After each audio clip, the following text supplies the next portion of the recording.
On commence? Êtes-vous prêts?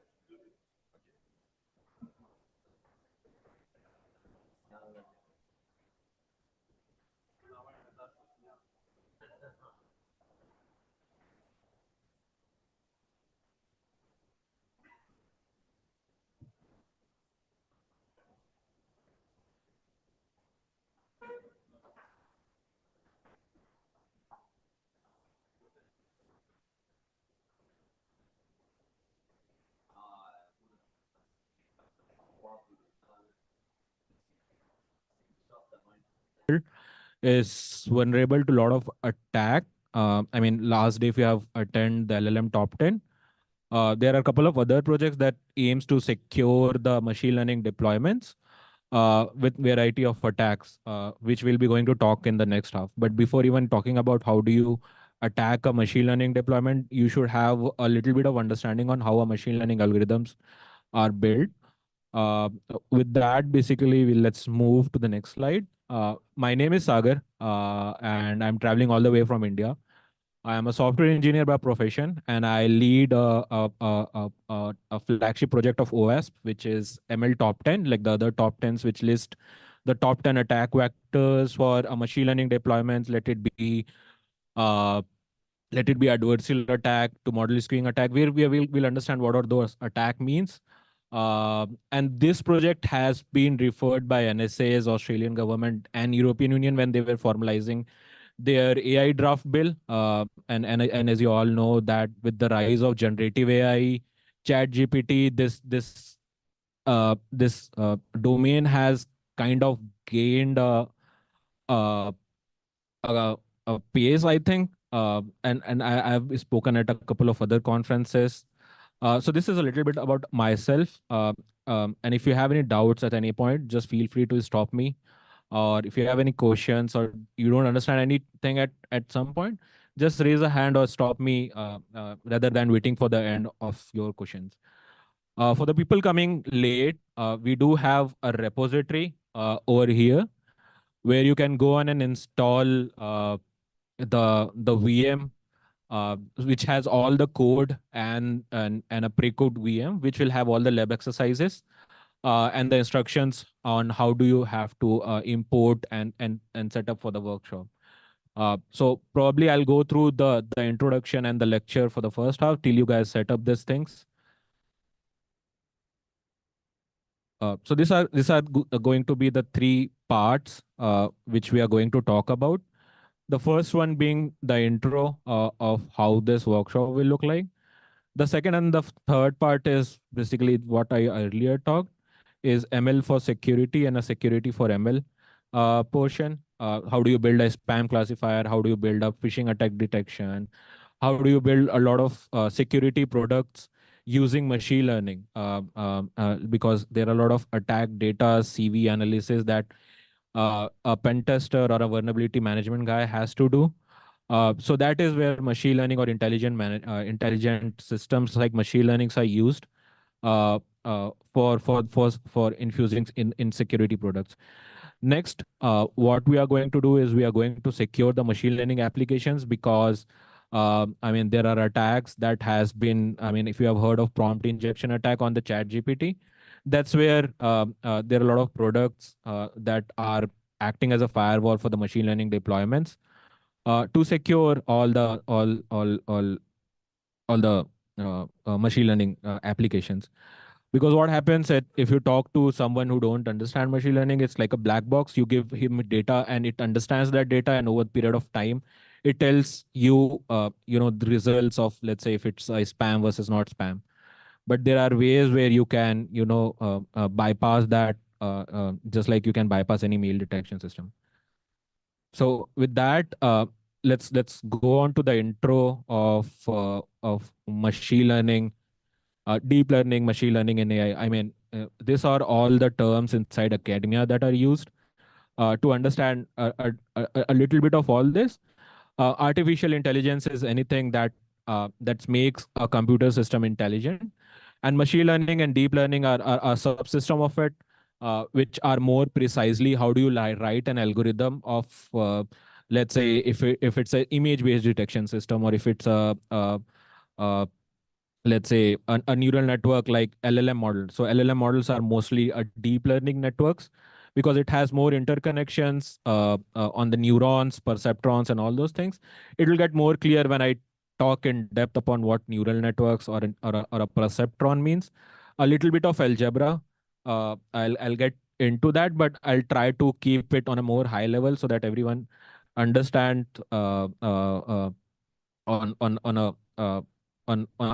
high level what all these things means. I mean, to understand, any one of you has a coursework on ML or deep learning, or have coded any algorithms on machine learning in this room? Okay, so that gives me an idea so that I have to remain high level so that everyone understand, and don't worry about that. The slides are meant for that purpose, to make you understand what machine learning and applications are, so that you can secure those applications, or let's say pen test those applications, to be precise, or how you can hack those applications, because the next half is going to be more interesting. The first half will be kind of boring, but it has to be done because you have to understand what it is to hack it, or to pen test it. So this is a high level of what AI, ML, and DL actually are, and mostly this no one tells about. So ML and deep learning, what is it is used for? So it is used for all these purposes.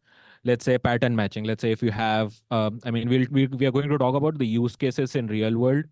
Pattern matching is, let's say, if you have to detect a credit card number, or let's say a number plate on a vehicle. That's and match it to the database and flag it if it is a registered vehicle or a illegal vehicle, or a credit card if it's blocked or not. So that is basically a pattern matching and pattern searching. Classification is a pretty standard uh,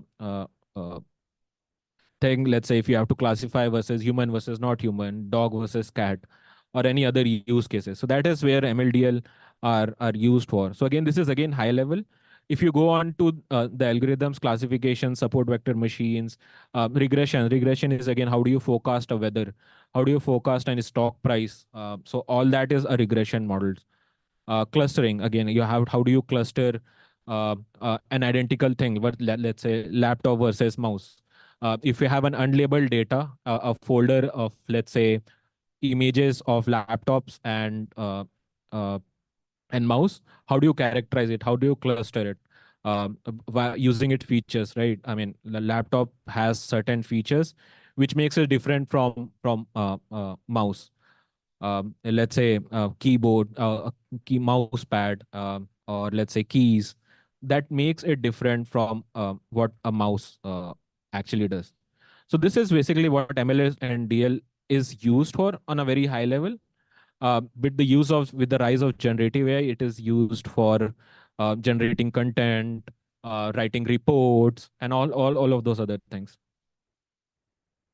So basically, I mean, this is a slide where you need to think that where do I need to apply machine learning, right? Because it's a resource intensive task to do. You need a specialized hardware, let's say a tensor graphics card. You have a huge chunks of data.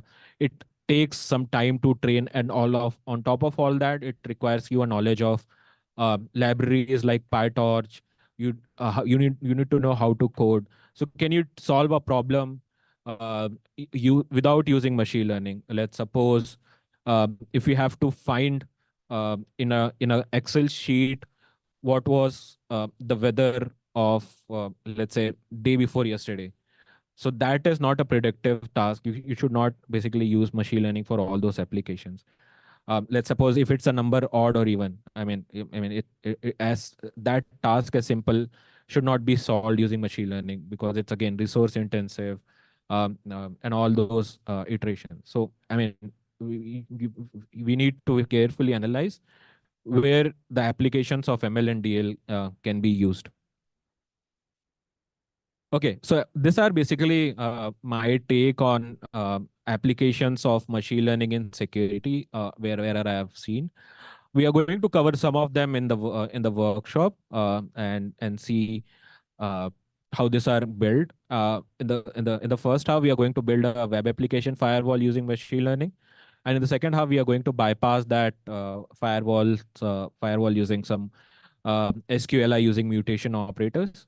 The other use cases of ML in application security are malware detection, whether a file is a malware based or not, uh, detecting on their detecting based on their metadatas.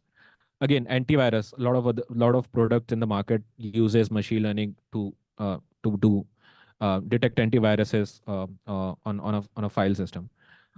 The last one being is spam filters. I mean, all of the mail clients today you use ML to classify a mail if it's a spam or not. So these are some of the use cases. There are other use cases like bot detection, I mean traffic classification, and another use cases that are used in networking and security to deploy machine learning. Uh, the idea being there are huge amount of data and you cannot rely on the newly attack vector that are going to hit the field to have that signatures. Let's say if it's a signatures based WAF, right? And it's all purely rule based. How do you are going to make sure that the new attack signature is not bypassed in that WAF? So that's where the machine learning based on the previous attack signatures built on top of web application firewalls. So these are the libraries we are going to use in our demos um, um, to do a machine learning, deep learning, and all those things. Some of them are developed by or completely open source, and depend on the platform they are going to use. Let's suppose if you are doing to do on a web application on a client side, it's TensorFlow.js. We are going to do a web application based machine learning. If it's a mobile, you have an embedded version of TensorFlow. If it's a laptop based, there are a couple of flavors to it of how you are going to deploy the machine learning model on which hardware you are going to deploy that machine learning model. The other libraries that are out there are Keras, Scikit-learn, NumPy, PyTorch, and OpenCV.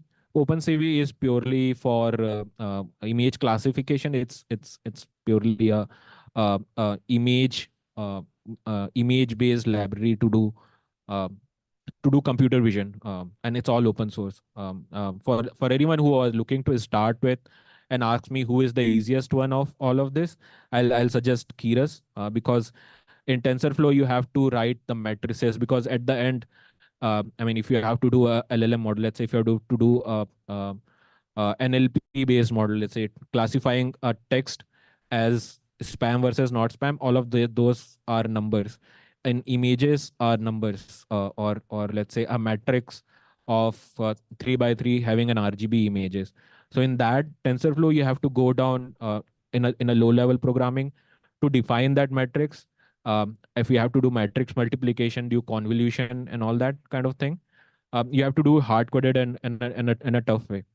In Keras, it's slightly easier, and it's a high level. Just I mean, if you compare C++ with Python, it's similar to that. I mean, although both of them are Python right now, but just to give an analogy of how the software industry works, it's similar to C++, not even C++. Let's say assembly versus Python, with assembly being a TensorFlow equivalent.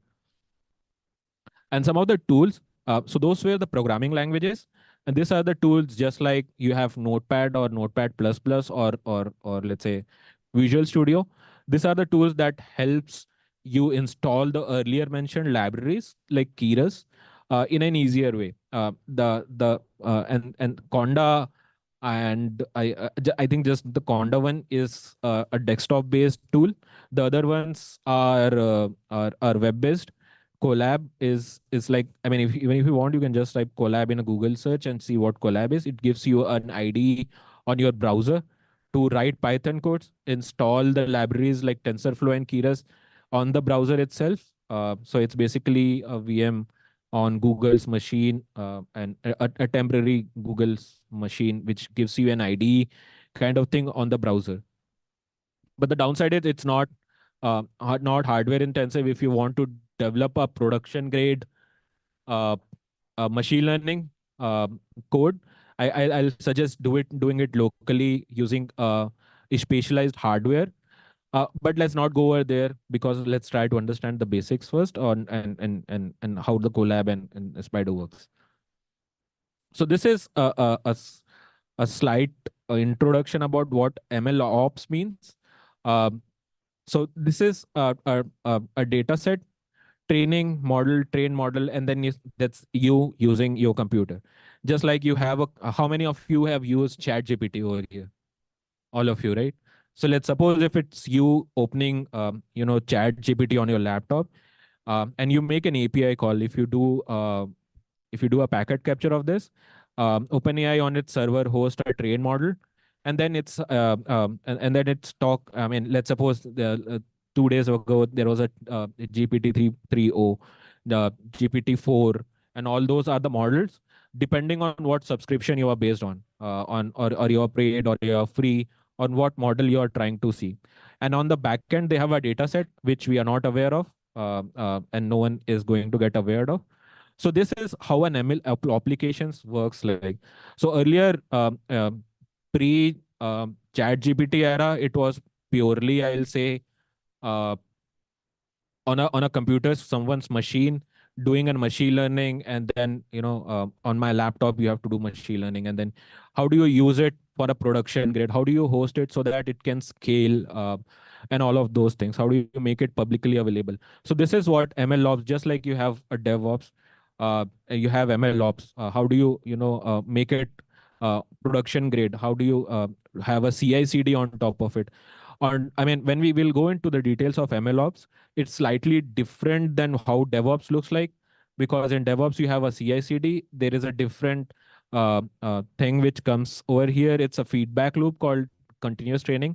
If you have used, I mean, you have used ChatGPT, you see a thumbs up and a thumbs down button, right? That's where the feedback loop comes into picture, and where it's continuously trying to evolve, and that's where one attack vector comes into play. Right now, it's secured after the industry got getting to know of that attack. But earlier, let's say 10 years back, there were use cases where if you use a translate service, let's say translate from English to French, right? If it translates incorrect, it used to ask users what is the correct translation for it. And if I'm an attacker or unethical person, I'll unintentionally give him an incorrect translation, right? So that the model skews up, and then it screws up in that sense. So that's how basically the attack vector used to look like. But now they have attached filters to prevent that model skewing attack, to sanitize what is going back inside their data via that feedback loop. So this is a basic terminology. I think the most important slide. Don't need to go in depth of it, but how what comprises of a machine learning application? What all ingredients do you need to have to build a machine learning application? You need to have a good data set.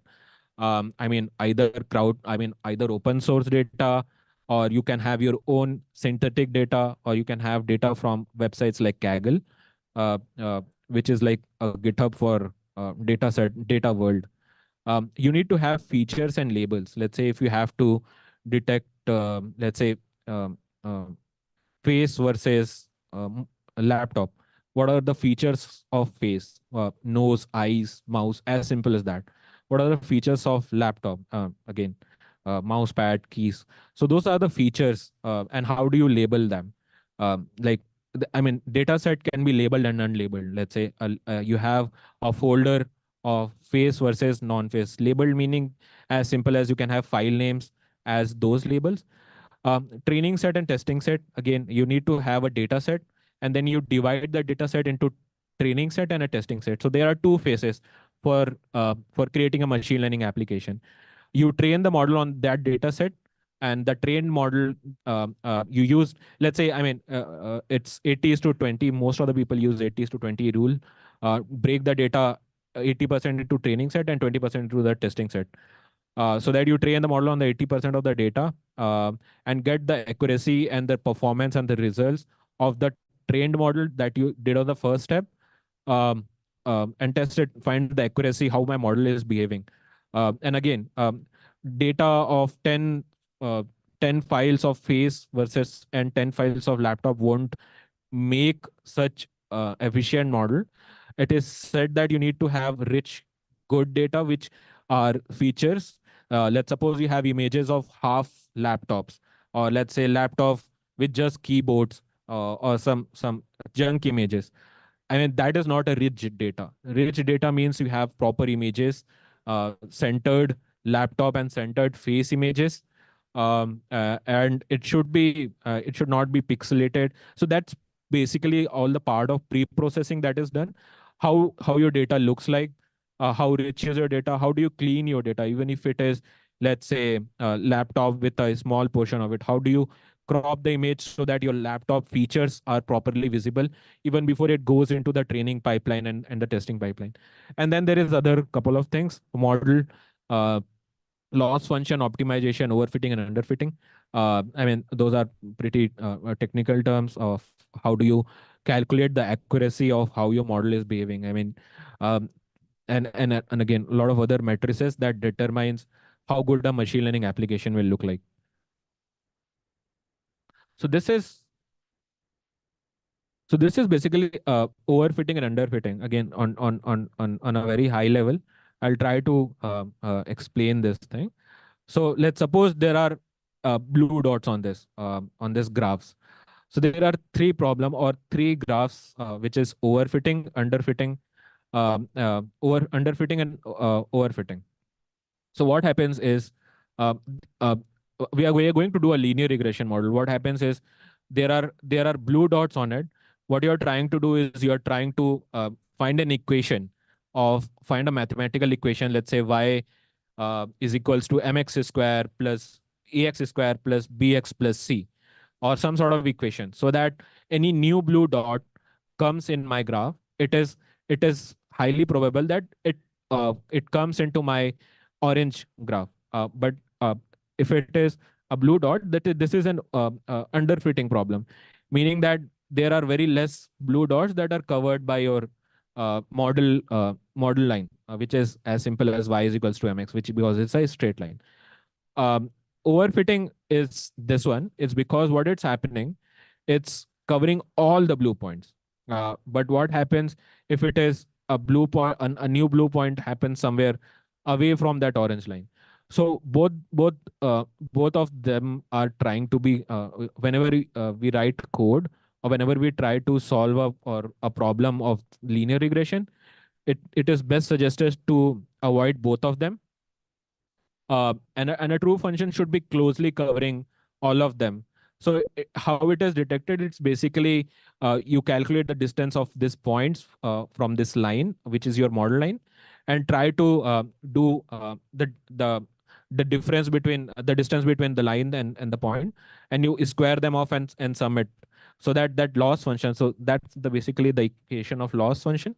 You try to minimize the loss so that it is not perfectly zero and not perfectly greater to some amount, and that's how the model equation should, or MSE, or a minimum sum error, should look like. So basically, I mean, there are other terminologies, or there's other forms of learning as well apart from this.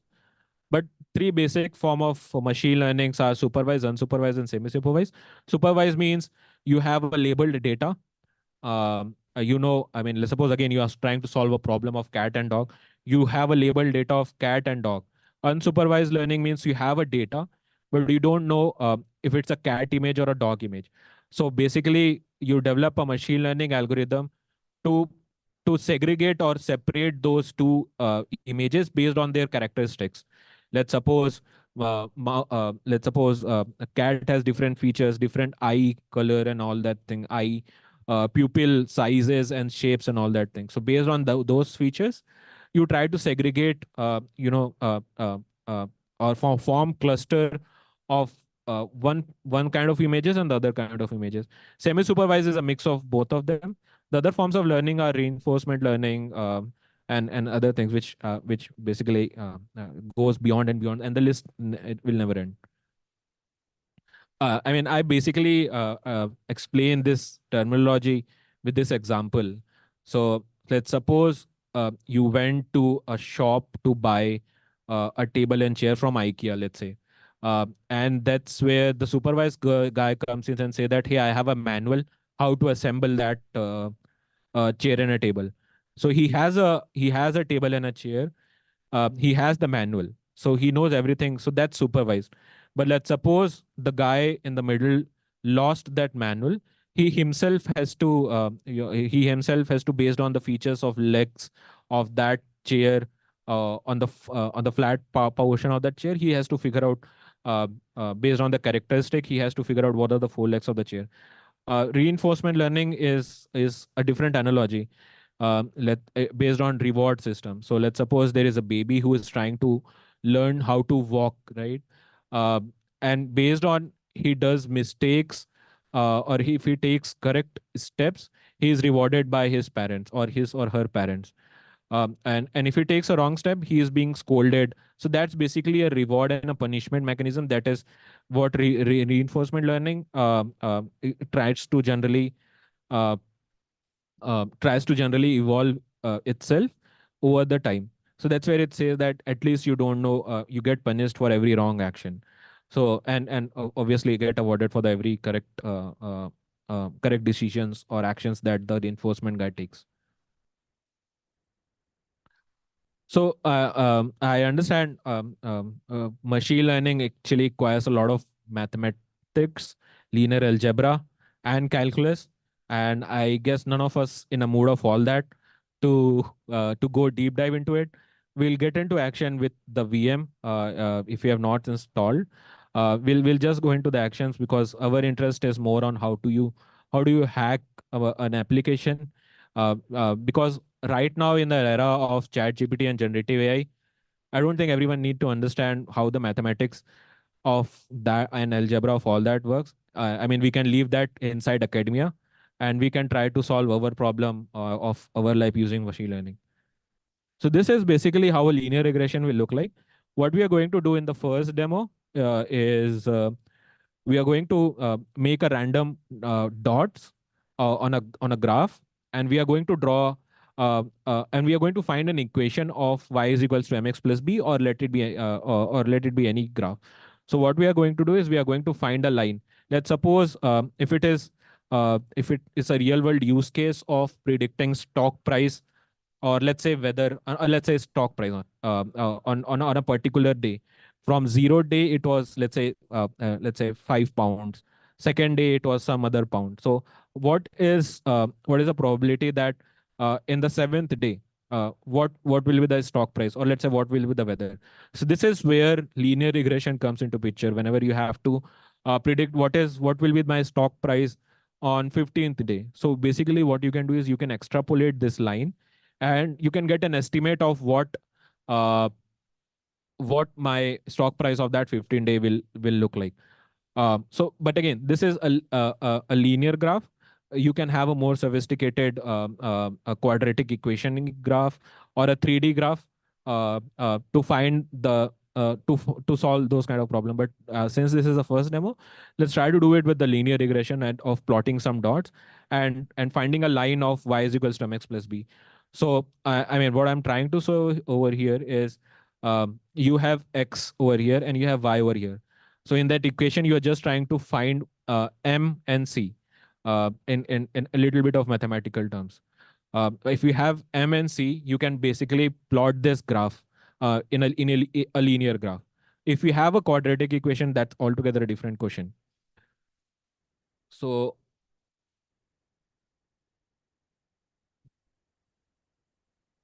this is going to be the first one.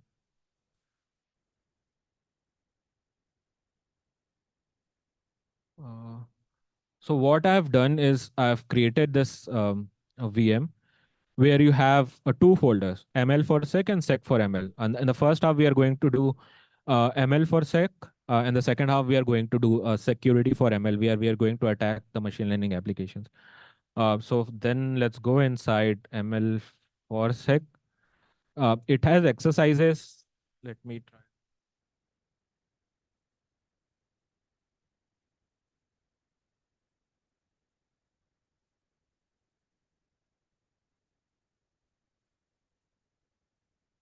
Okay, let me know if it is not visible at the end. I'll try to maximize it. So it has basically ML for sec has a lot of um demos, which we'll be covering few of them. The first one being linear regression somewhere over here. We are going to build WAF on this demo. Some of the classification on how do you detect handwritten numbers, uh, one, two, and all those things, which is called Devanagari classification CNN model, which is convolutional neural network based on image detection system. With that, let's go to the first one,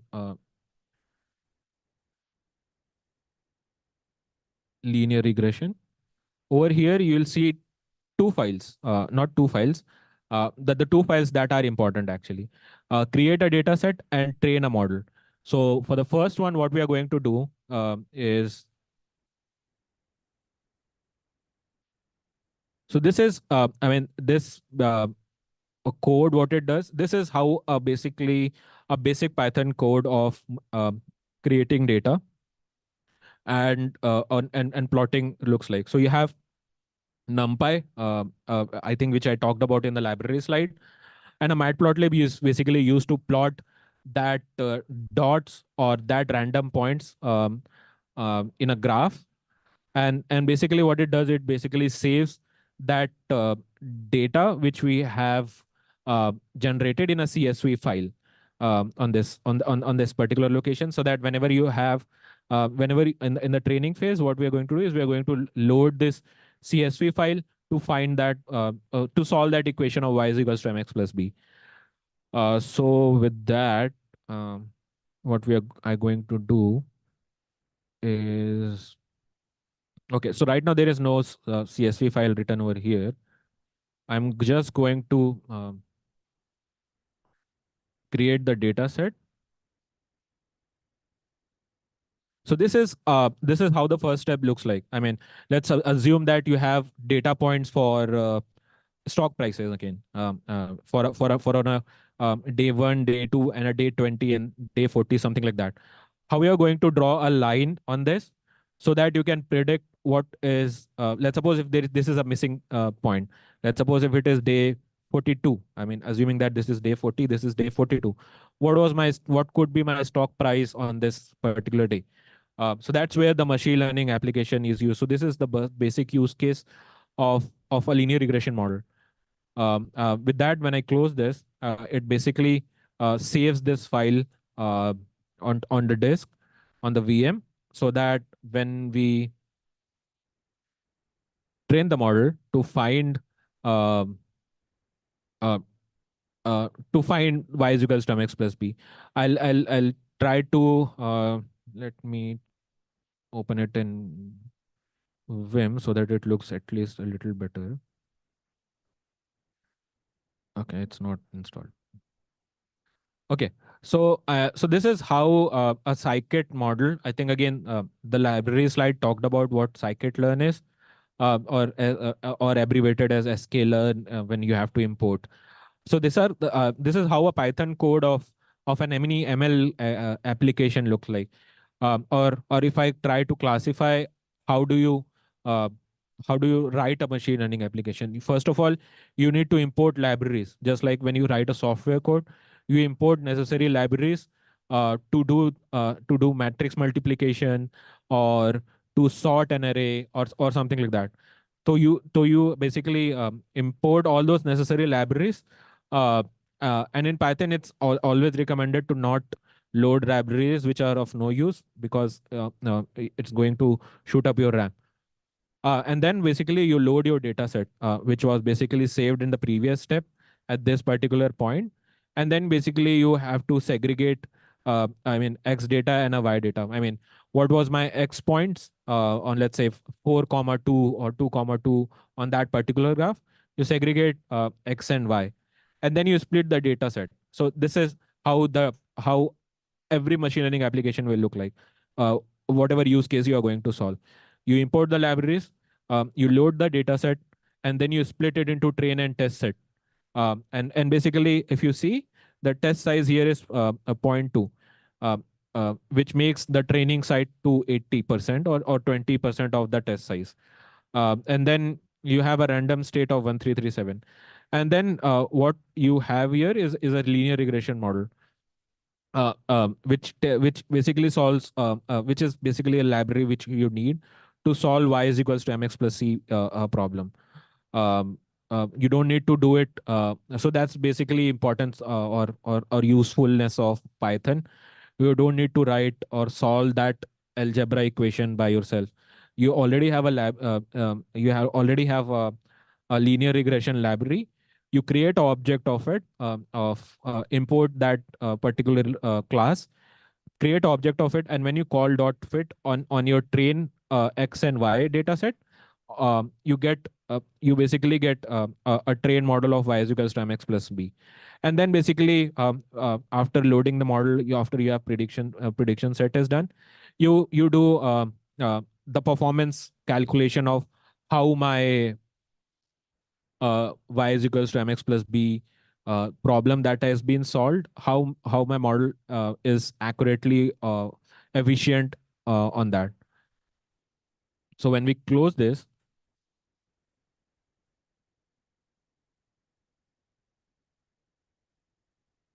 and try to try to run the model, what it does, it loads the data set, and it basically gives you a line on that model.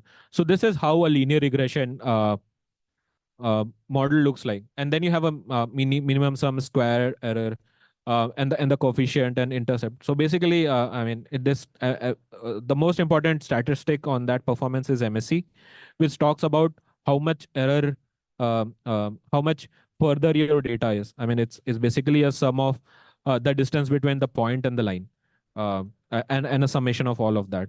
So if it is too less, it is a problem of overfitting. If it is two more, it is a problem of underfitting. So MSE should be on not of the either sides, but it should be on a side that uh, uh, which performs well on the test set, so that even if you have a new data, it is highly likely that the new data should be on the line, not the training data. With that, basically what we did is, when x is, I mean, this is just a prediction of when x is something, what could be a yb, just like what would be my stock price at let's say 50th day, maybe this much. Okay, so this is how a linear regression model looks like. Any questions till now? I guess not. So this was what the linear regression model is. And this is, I mean, wherever I teach machine learning, this has been my go-to place for building machine learning application. I mean, since this website is quite old right now, but I've been giving links to this from a very long time. Uh,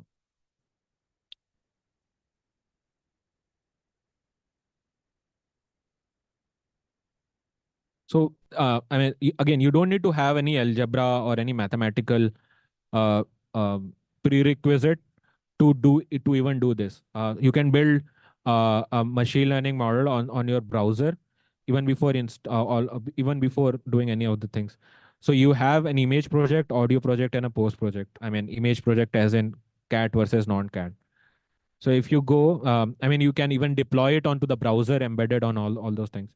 So what you can do is basically you can upload the images. Like if you see, I'm just going to put mic on this.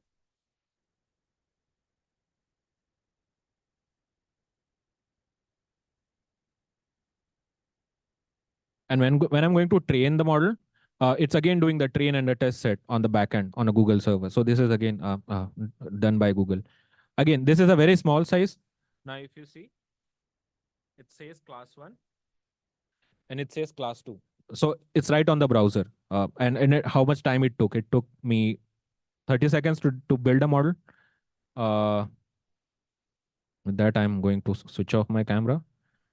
The beautiful thing for this is you can export it into your other projects. Let's say when I talked about TensorFlow JS, which is a browser. Let's suppose if you are making a browser-based applications to detect mic versus face, and you can basically put that JavaScript code onto your existing HTML or React or any web page, and you can have that this particular window which you have over here, uh, um, on whatever your use case can be, and this is just for image, and this is basically for uh, computers, or let's say any laptop based devices or any servers. A TensorFlow Lite is basically for embedded devices like mobile phones and all.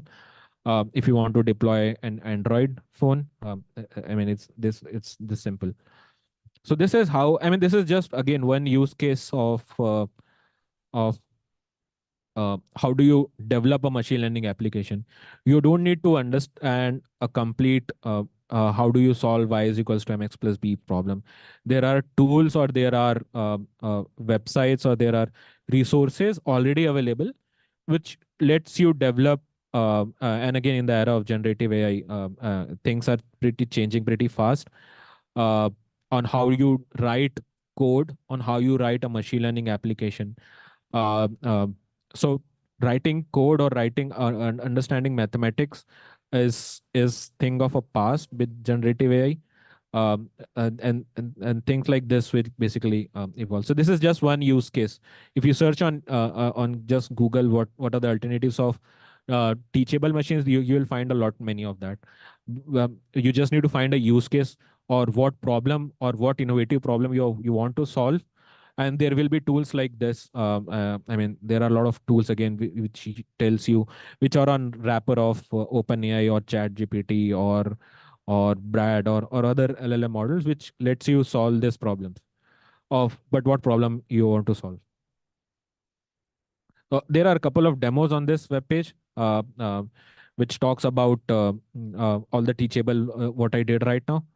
There are a lot of games on this TensorFlow.org or teachable machine. I mean, if you want to uh, go through it maybe in free times. So this is how a classification look like. When I talked about classification, this is how a classification model works. You are trying to find a line which segregates your identical and unidentical data. Just like you can have overfit. I mean, you have a problem of overfitting, underfitting in a classification solving problem. But what I'm trying to say is, I mean, classification just mean you have two or three. I mean, if you have three data set, three types of data set, let's say red, blue, and orange, it's a multi-classification problem. Right now, it's two classes over here. Yeah, let's say cat and a dog, or red circles and blue boxes. So it's a two class problem over here. You just try to find a line uh, that separates uh, the characteristic of those uh, uh, images. Let's say again, when I talked about dog versus face, there can be another other use cases of, let's say, spam versus not spam. That's where we are going to use the classification problem. Let's say there are keywords in a mail. Let's say free Amazon voucher, right? So that's identically, or let's say a link on that message, which makes it suspicious that it can be a spam or a phishing mail. So that, I mean, how does that are done? Using ML, we are going to deep dive into it. But again, classification is like spam versus not spam, phishing versus not phishing. Let's say attack versus not stack. Let's say a traffic is bot traffic versus legitimate traffic. So that's is all a classification problem. It's all about. This is a logistic regression. Logistic regression is again a type of regression which solves a classification problem. Just like you had a linear regression model, which tries to extrapolate how your future stocks or how your future weather will look like. Logistic regression is an equation which tries to bifurcate the classes let it be a multi-classification problem or a bi-class problem to solve. So these are all again a pretty basic terminologies to get you started with what regression is, logistic regression is, what a classification means, because we are going to use classification problem when we are going to build a spam filter, or let's say a multi-classification problem when we are going to detect SQLI versus XSS versus other top 10 API attack using ML. So this is the next slide, which talks about uh, WAF using logistic regression, where you try to classify if it is attack versus non-attack. So, I mean, we are all understand what WAF is, right? It's a firewall which sits in front of your web server and it detects the HTTP packet or a traffic to classify if it is an attack versus non-attack on I think on both the sides, request and response. So with that, basically, let's go to the next demo on this.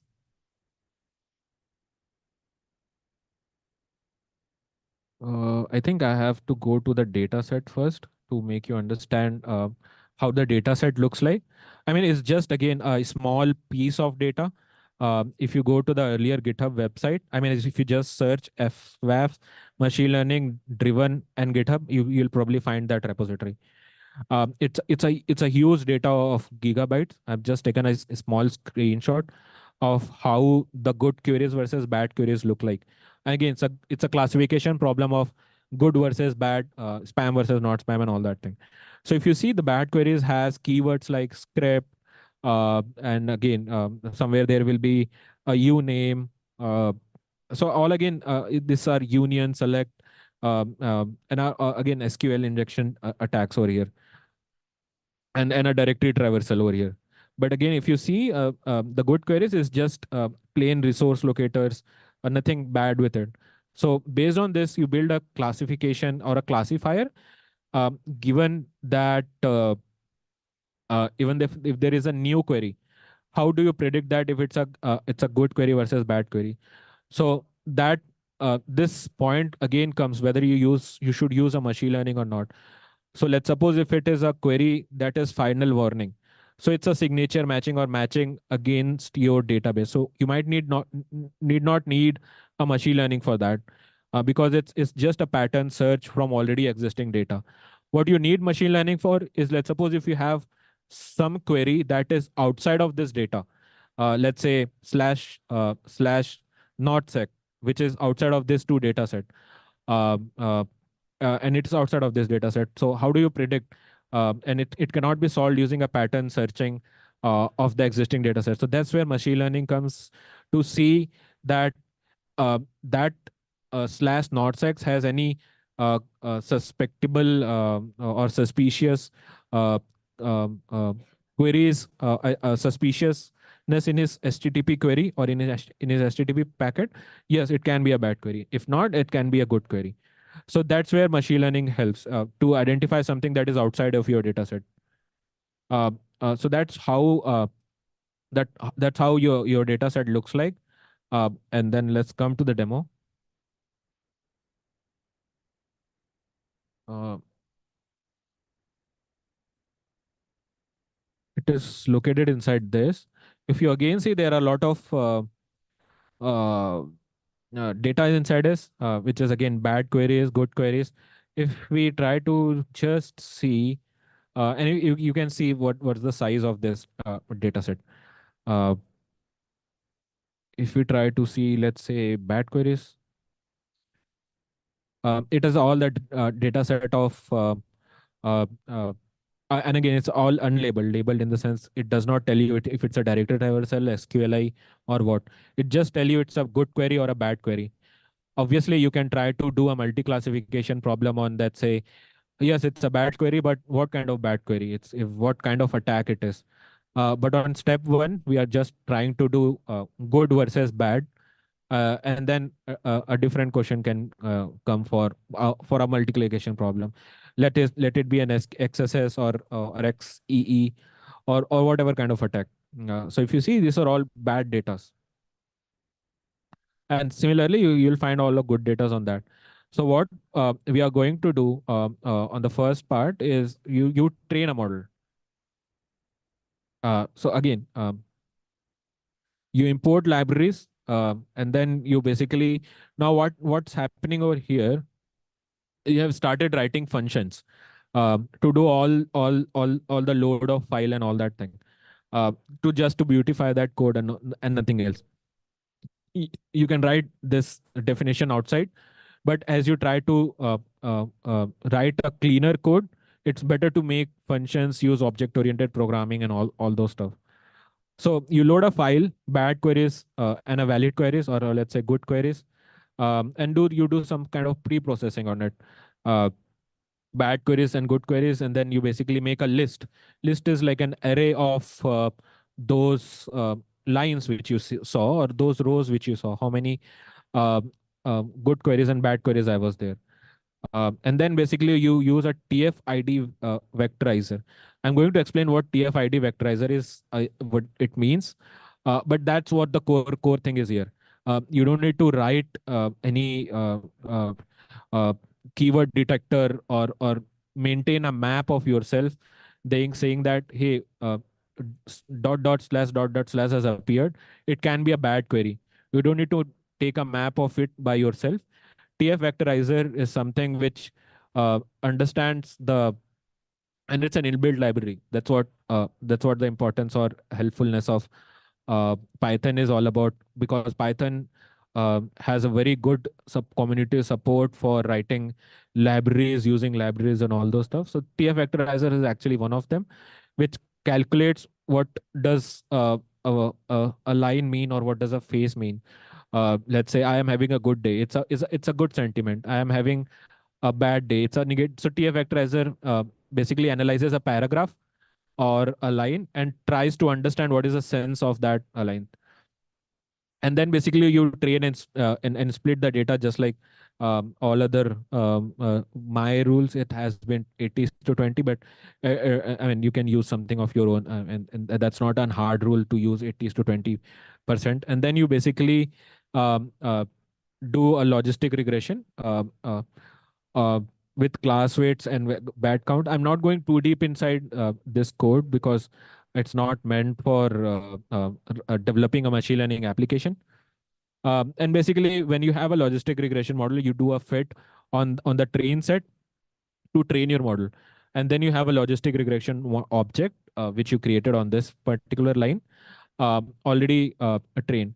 And then you basically, when you have uh, a trained uh, a logistic regression model uh, for that particular a good versus bad query, you do a predict. What does a predict does? It basically takes your X test from the 20%, and it does a prediction saying that, hey, it can be a good query and can be a bad query based on what training we have done in the earlier step. And this prediction is used with the y actual or y test, let's say, uh, uh, which is again labeled set. So predicted and test, what it does, it tries to measure how far my predictions were, and based on that, how far my predictions was tells you the matrices or statistics of how my uh, how my model behaved when it was trained on the first step. So this is again good question example versus bad example. So what we are going to do is we are going to train it straight away, because we already have a data set. We will load the data set in that Python file, and then train the model and ask for certain queries.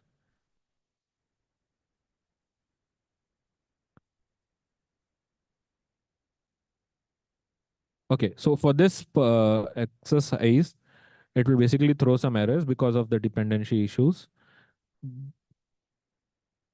Okay, so this is going to train the model, and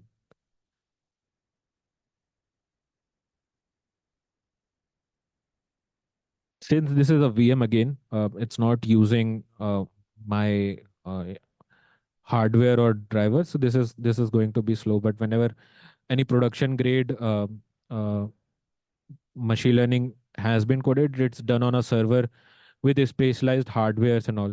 What I'm going to do is since I've already trained the model, I'm going to run the prediction on the vectorizers.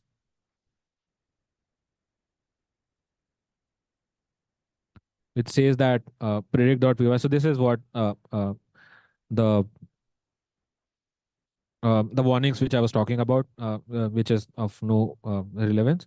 Let's suppose if I type something which is uh, outside of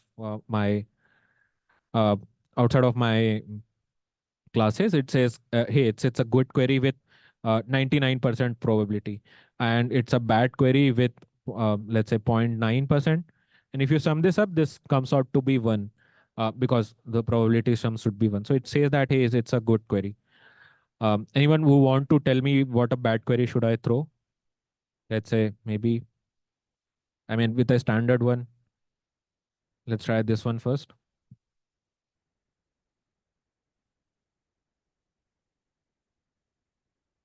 So it's a bad query because it has script tag with it. Anyone want to try out something? Uh, let's say,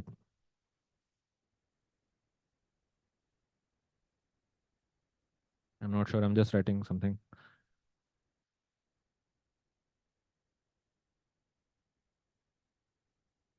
So it's again a bad query because it has a mix of SQLi and a directory traversal, which talks about a classification of a good sample versus a bad sample. Again, it can be extended to a multi-classification problem of having a bad query. What kind of bad query is it? It's a SQLi or not? Okay, so probably I'll end in this one. Any question on this particular example or this particular algorithm of how do you build a WAF using ML? Any questions uh, till this point on any of the slide or any of the point?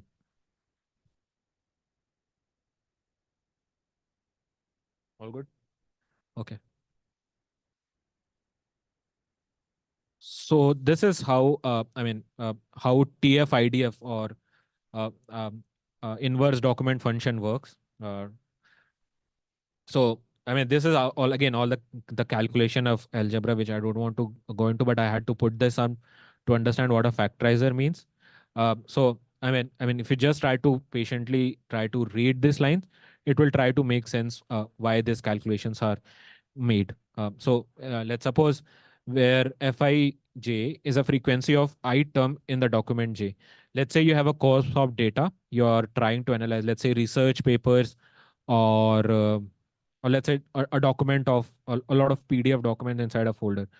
So you need to to find out what kind that corpus of data is, how many how many terms, let's say Amazon voucher was appeared on that particular uh, jth document, which makes it kind of a spam document. Again, it can be a research paper documents, or let's say documents of anything.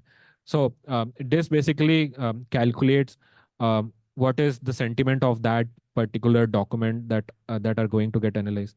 Again, n is the total number of the documents in that corpus, and CI is the number of documents that contain a particular word: Amazon voucher, and Amazon voucher.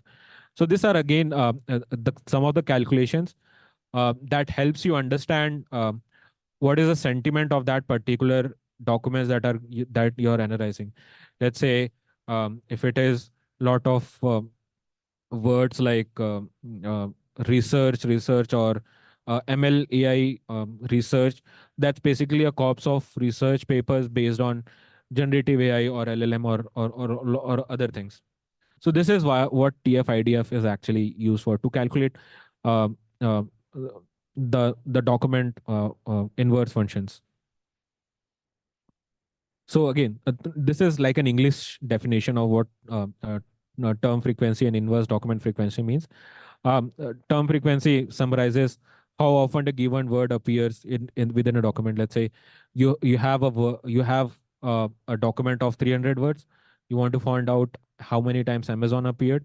So it's as simple as number of times Amazon appeared versus total number of documents, total number of words in the documents, which might be 200 or even more or less than that.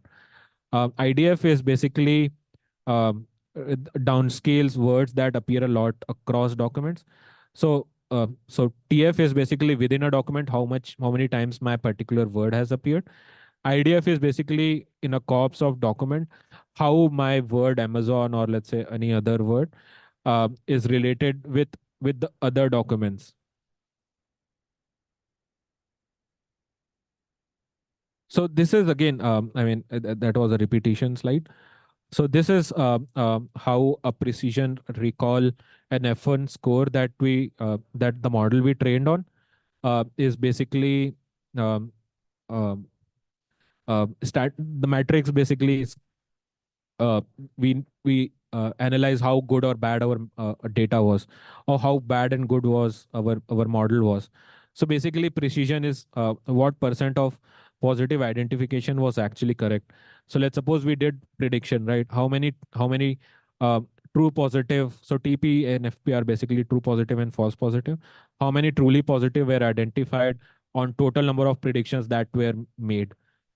Recall is basically what percentage of actual positives was identified correctly. So it's basically false negatives on the side on the bottom. I understand this can be a slight confusing on the first go, true positive and false negatives.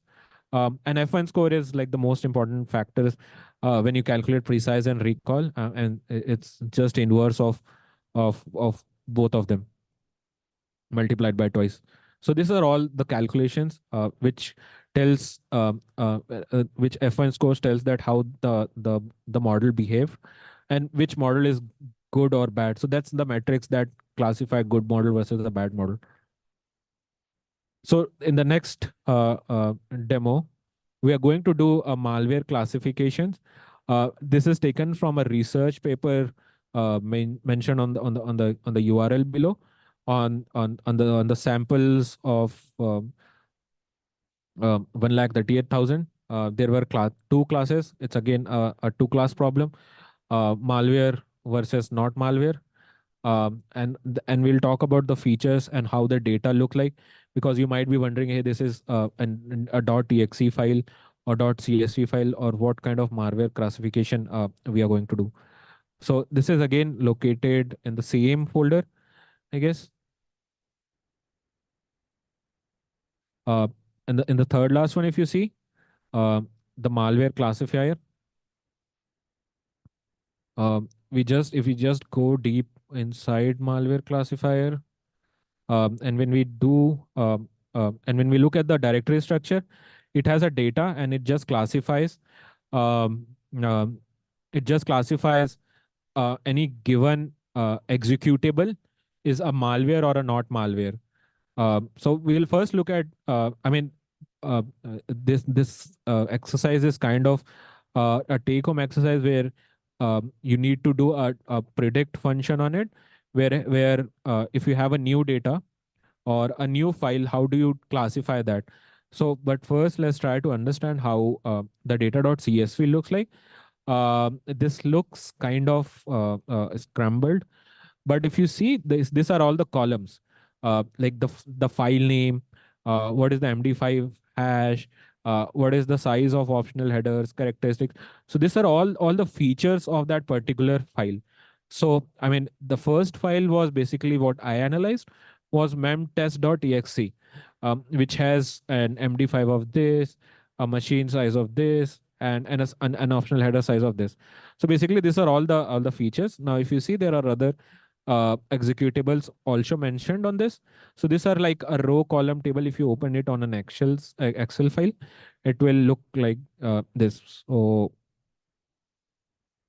okay, maybe let me try to open that in Excel if I have it here.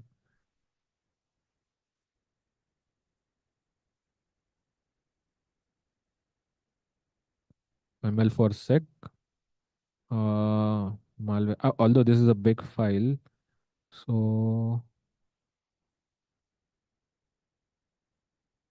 it might take a bit of time. Okay, now if you see,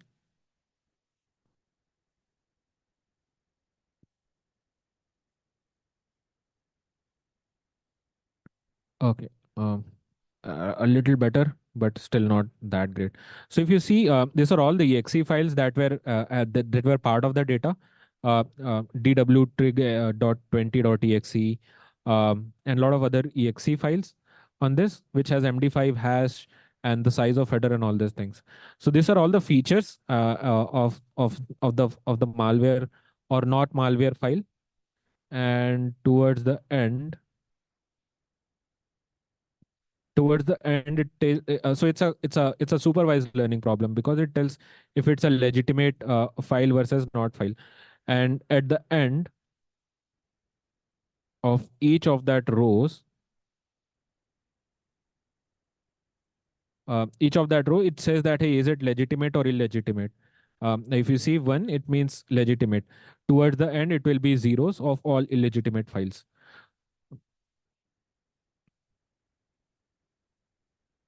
Okay, with that, basically, I just close that actual file. So that was basically how do you pre-process a data and how do you do a data cleansing. Now, when we go to our classify function, it basically again is just the same thing. I mean, I'm not going to go too deep again into what all these libraries are, because that's not the purpose of this workshop, to understand all this, because it will take at least a few months to understand how a machine learning, algebra, and mathematics, and building a machine learning applications using uh, libraries work like. So on a very high level, you just have to import that data, uh, and then basically x and y, meaning that is it y means that on a y axis you have a prediction, whether it is 0 or a 1. On an x-axis, you have all the characteristic, let's say the header name, the file size, the MD5 hash, and all that thing. And then you have a min-max scalar, which scales the data set uh, on an MD5 hash, or on the other features that we saw on the Excel sheet. And then you transform a data, you split the data set pretty much for all the use cases. And then you do use a decision tree classifier, just like we had a random forest or a classifier in the WAF example.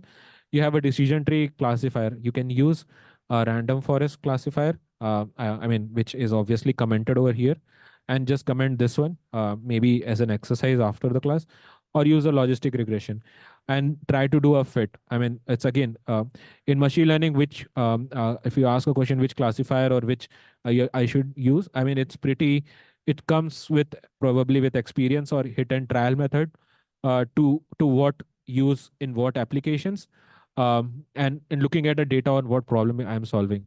So this is again, you can try out the other regression models, and again, which model to use is accurately being evaluated by the statistics which are on the bottom, the F1 score, the precision, the recall, and all that thing. So this is all the precision, accuracy, recall, and F1 score calculation in this, which we saw in the slide, which does all that. So which model to use is purely based on the statistics of the performance result, which we do at the end. So this is how the precision, accuracy, and all that thing will work like. So the core exercise to do uh, uh, in this exercise was to understand which model to use, which classifier model to use, with let it be a decision tree classifier or a random forest classifier. Uh, when we try to run this, it will basically do all the same step. It will load the data set, um, uses uh, random forest classifier, and gives us a precision recall. Maybe again as so these are all the accuracy of accuracy, recall, and F1 for all the for a random classifier. The good use case or the good take home exercise could be take this VM and understand how the different classifier solves a malware classification problem using a different classifier. So this was pretty much it about the malware classification. Uh, Now we are going to go a little bit at a pace because I think we need to start the second part, which is kind of more interesting. So these are all just theories. What is neural network? Just like we have our brain cells detecting, uh, uh, temperature senses, well, let it be it is hot or it is cold. Just like you have neurons on your brain cells to understand the sensations. Just like similarly to that, you have a neural network where you have X or the input features on that, and then you have an activation function and an output. So what I'm trying to do over here is I'm trying to make an analogy of how do we make decisions versus how the machine learning application or how a neural network makes a decision. Let it be a cat versus dog. So this is a very simple neural network. You have a input layer, hidden layer, and output layer. Purely theoretical, nothing fancy in that. So input layer has, let's say, images, 2 by 2 black and white image of cat and a dog. What is image? Image is just a black and white image is just a matrix of let's say 3 by 2 or 200 by 200 based on the size of that image. What you do is you just try to flatten that image. So that is basically all your x1, x2, x3, xy. So let's suppose this is a 1 by 1 image. You just have two entries. You flatten it. You have two input x1 and x2 in an input layer. You have certain hidden layers. We are going to talk about what hidden layers are, but basically, hidden layers are some uh, uh, perceptrons or neurons that tells where that 2 by 2 image was a cat image versus a dog image. Activation function actually helps to solve the problem of overfitting and underfitting. There are a couple of other activation functions which are not mentioned on the slide because that cannot fit on one slide. There are a couple of activation functions, sigmoid, tanh, and ReLU, which is just multiplying this equation with your input neurons or whatever your previous layer was. So this is a graphics of how a training of a neural networks looks like. Let's suppose you have an image of handwritten image of 3.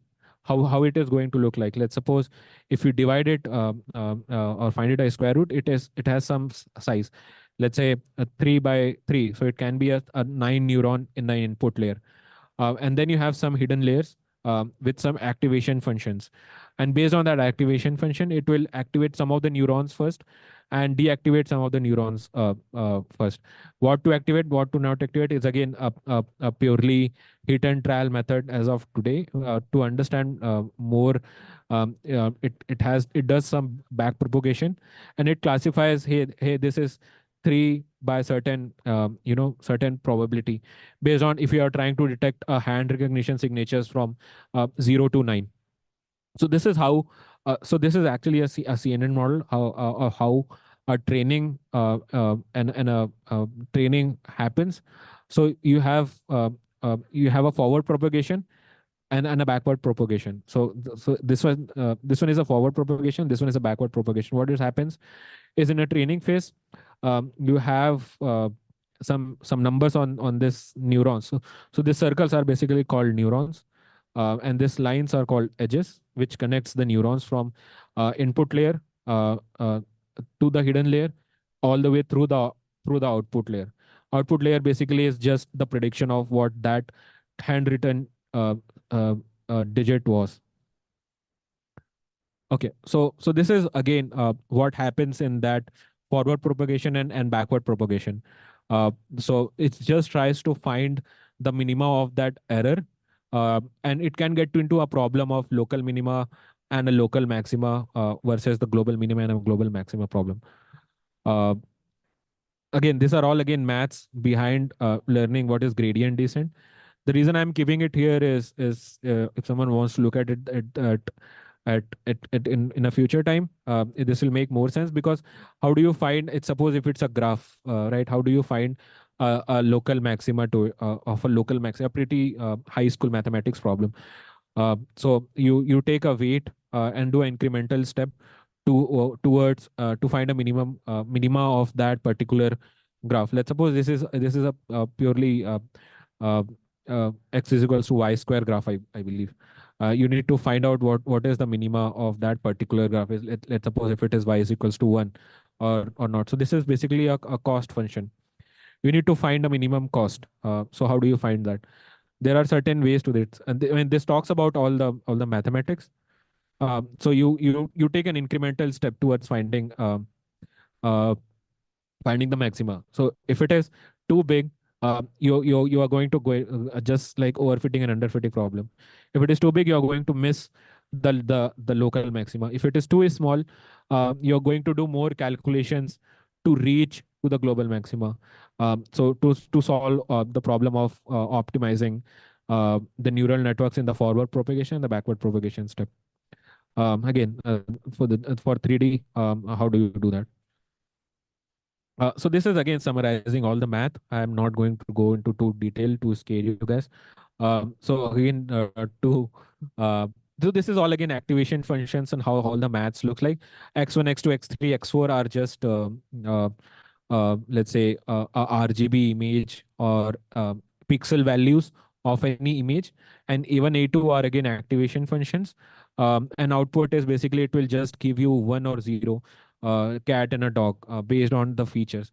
For that, this is how the mathematics looks like, and you flatten an image. So this is how a convolutional neural network works like. When you have an image, how do you detect if it's a cat and a dog? You flatten the image, you do some mathematics in between, which we don't want to understand, and then an output at the end, which is basically an output layer of 1 and 0. And then you do a prediction, and prediction just happens one side, if it is either two or one of it, after obviously after you have done the forward propagation and the backward propagation in the training step. Again, now what we are going to do is we are going to do a neural networks. I think this is the last demo before we move on to the next part. A spam and a ham message, let's say spam and a not spam message. If you see, let's say a spam message, I think it has a lot of typos, a lot of other keywords, and a lot of other words, which makes it spam. And a good message is probably not, it does not have the bad messages or keywords like winner or a URL on it. Uh, so what we are going to do is we are going to go again back to our VM. Um,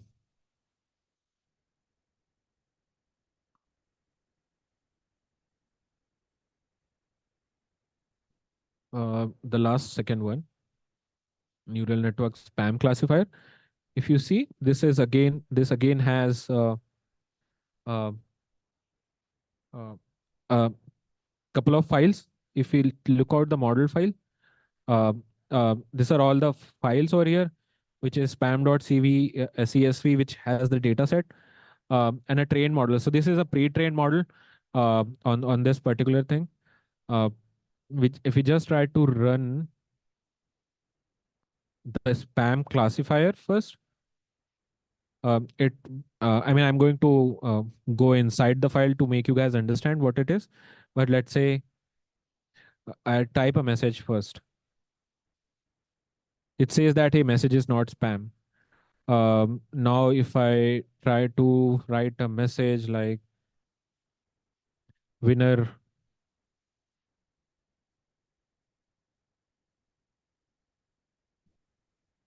a message is spam. So that is basically again a classification problem, um,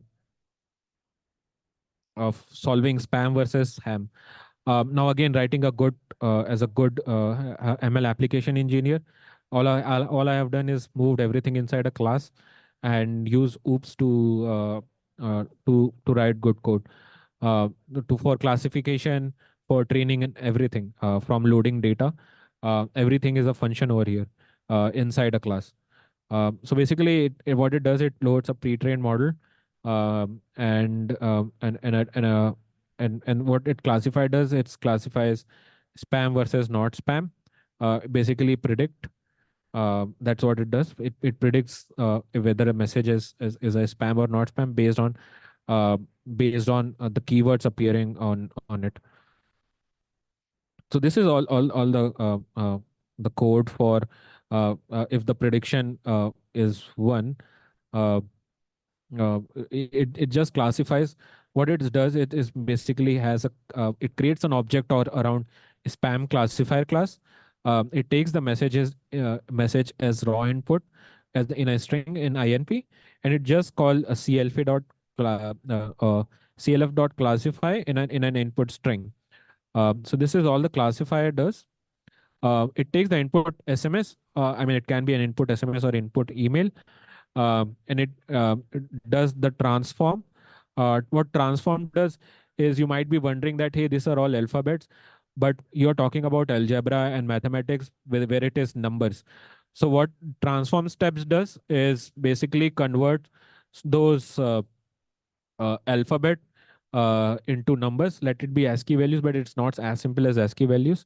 When you transform it, it basically converts the languages or alphabets or any special characters to numbers, so that you can do a predict on the model that has been preloaded, which are again numbers, and doing the forward and the backward propagation, which was already done in the training step. So then, since this is a pre-trained model, this is how a spam classifier uh, looks like, for a good message and a bad message. I think that was this is how a convolutional neural network looks like. I mean, just some fancy keywords for to keep that on the slide, to understand how this happens. You have a 2D image. How do you get 0 and 1 out of it?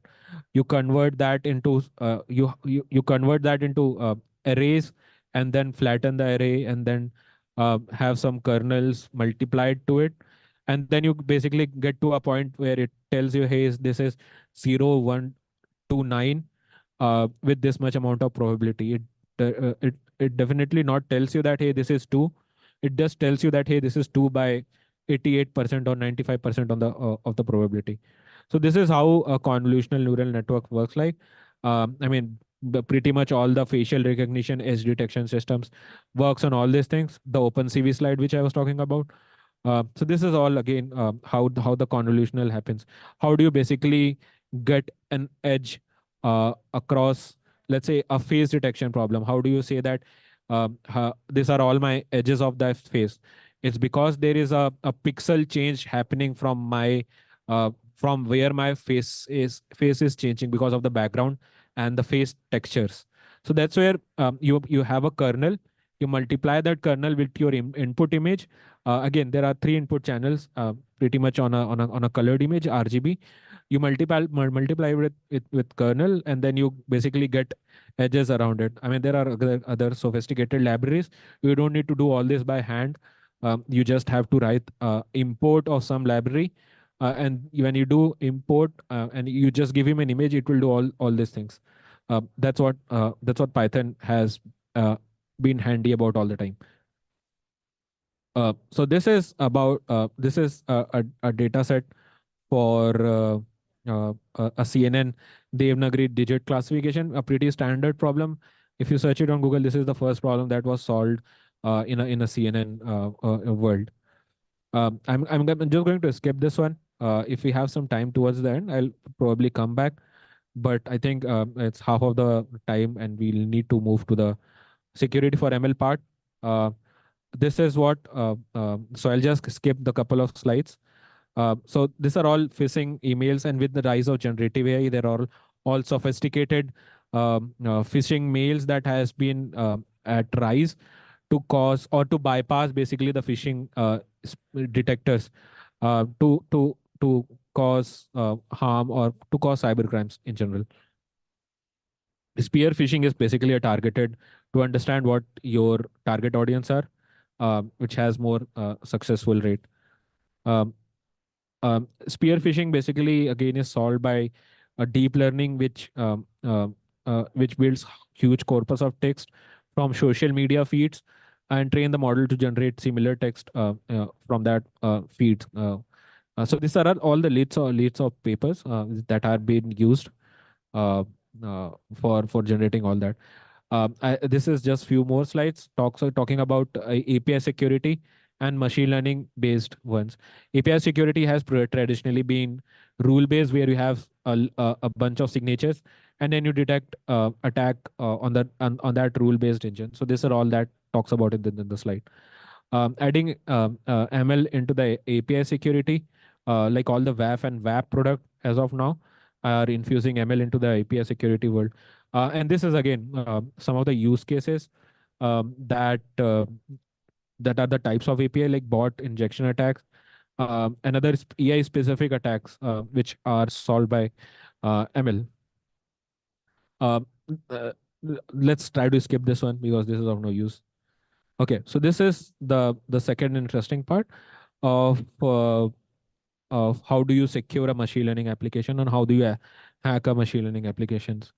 So, any questions on the first half, or anything that you feel that I skipped it, I should have not? Yep. Sorry. So supervised and unsupervised is just like you have a data set. Supervised is you know what the data is, and you're going to predict on a data which is outside of your existing data set. Supervised is something you know. Unsupervised is something you have data sets. Assume that you have a folder of files of randomly named cat and dogs.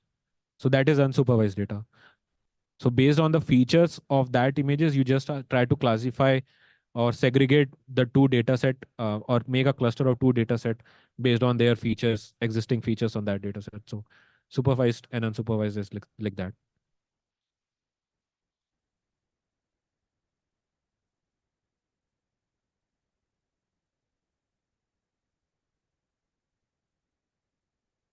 So I mean, again, it depends what kind of logs do you have. Do you have a labeled logs or unlabeled logs? So it's unsupervised. So it's unsupervised. So based on, I mean, your logs will have characteristics. What kind of log? Is it an informational log, debug log, or let's say an attack log? Based on the similarity between the log lines, it will try to segregate if it's a attack log or just an informational log, or or that sort of thing. Did I answer you?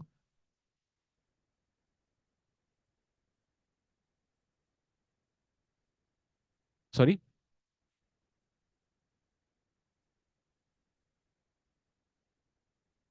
It's basically a logistic regression problem, but again, it depends on what kind of problem you are trying to solve.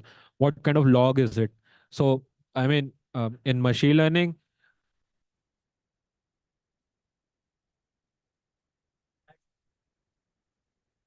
uh-huh.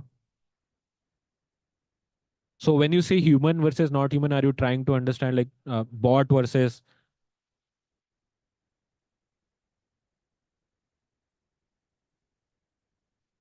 I mean, yeah. So it's a classification problem, but I mean, but what I mean, what are the features or what are the characteristics you are looking that makes different from a human characters?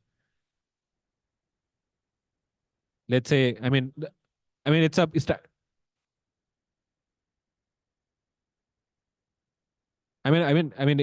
I make sense and give you an example of captchas, just like uh-huh.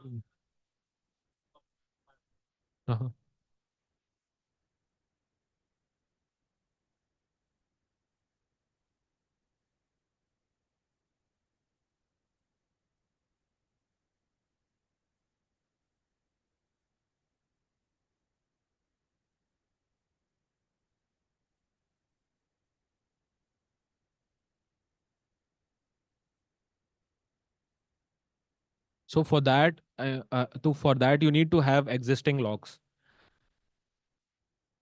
right? You have an existing log, and it depends whether you have a labeled log or unlabeled log. Let's say you have an unlabeled log in this sense. Unlabeled log in the sense you have a huge log file, and that does not tell you that it was an attack or not attack. What the machine learning is going to do is just going to segregate based on the normal behavior versus abnormal normal behavior.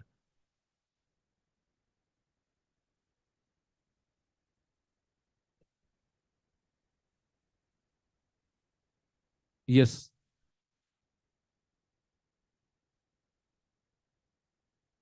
Okay. Did I answer you? No. Okay. Any other questions?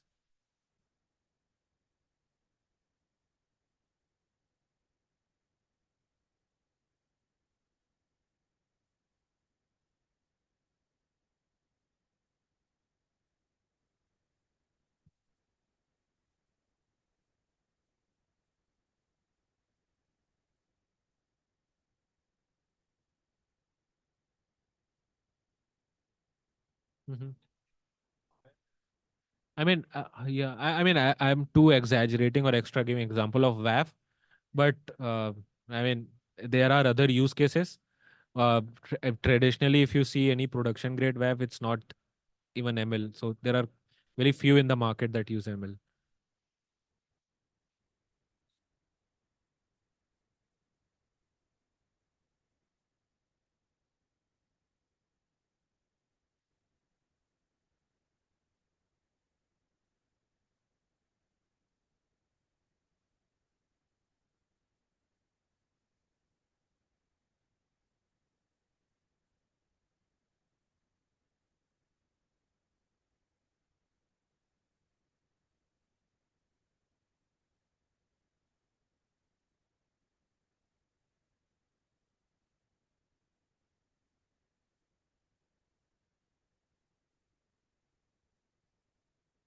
Yeah, so rule based is kind of you need to have a rule attached in your WAF. But what ML does, it's outside of that rule or outside of your data set. If a new attack vector happens, what is the probability that it is an attack?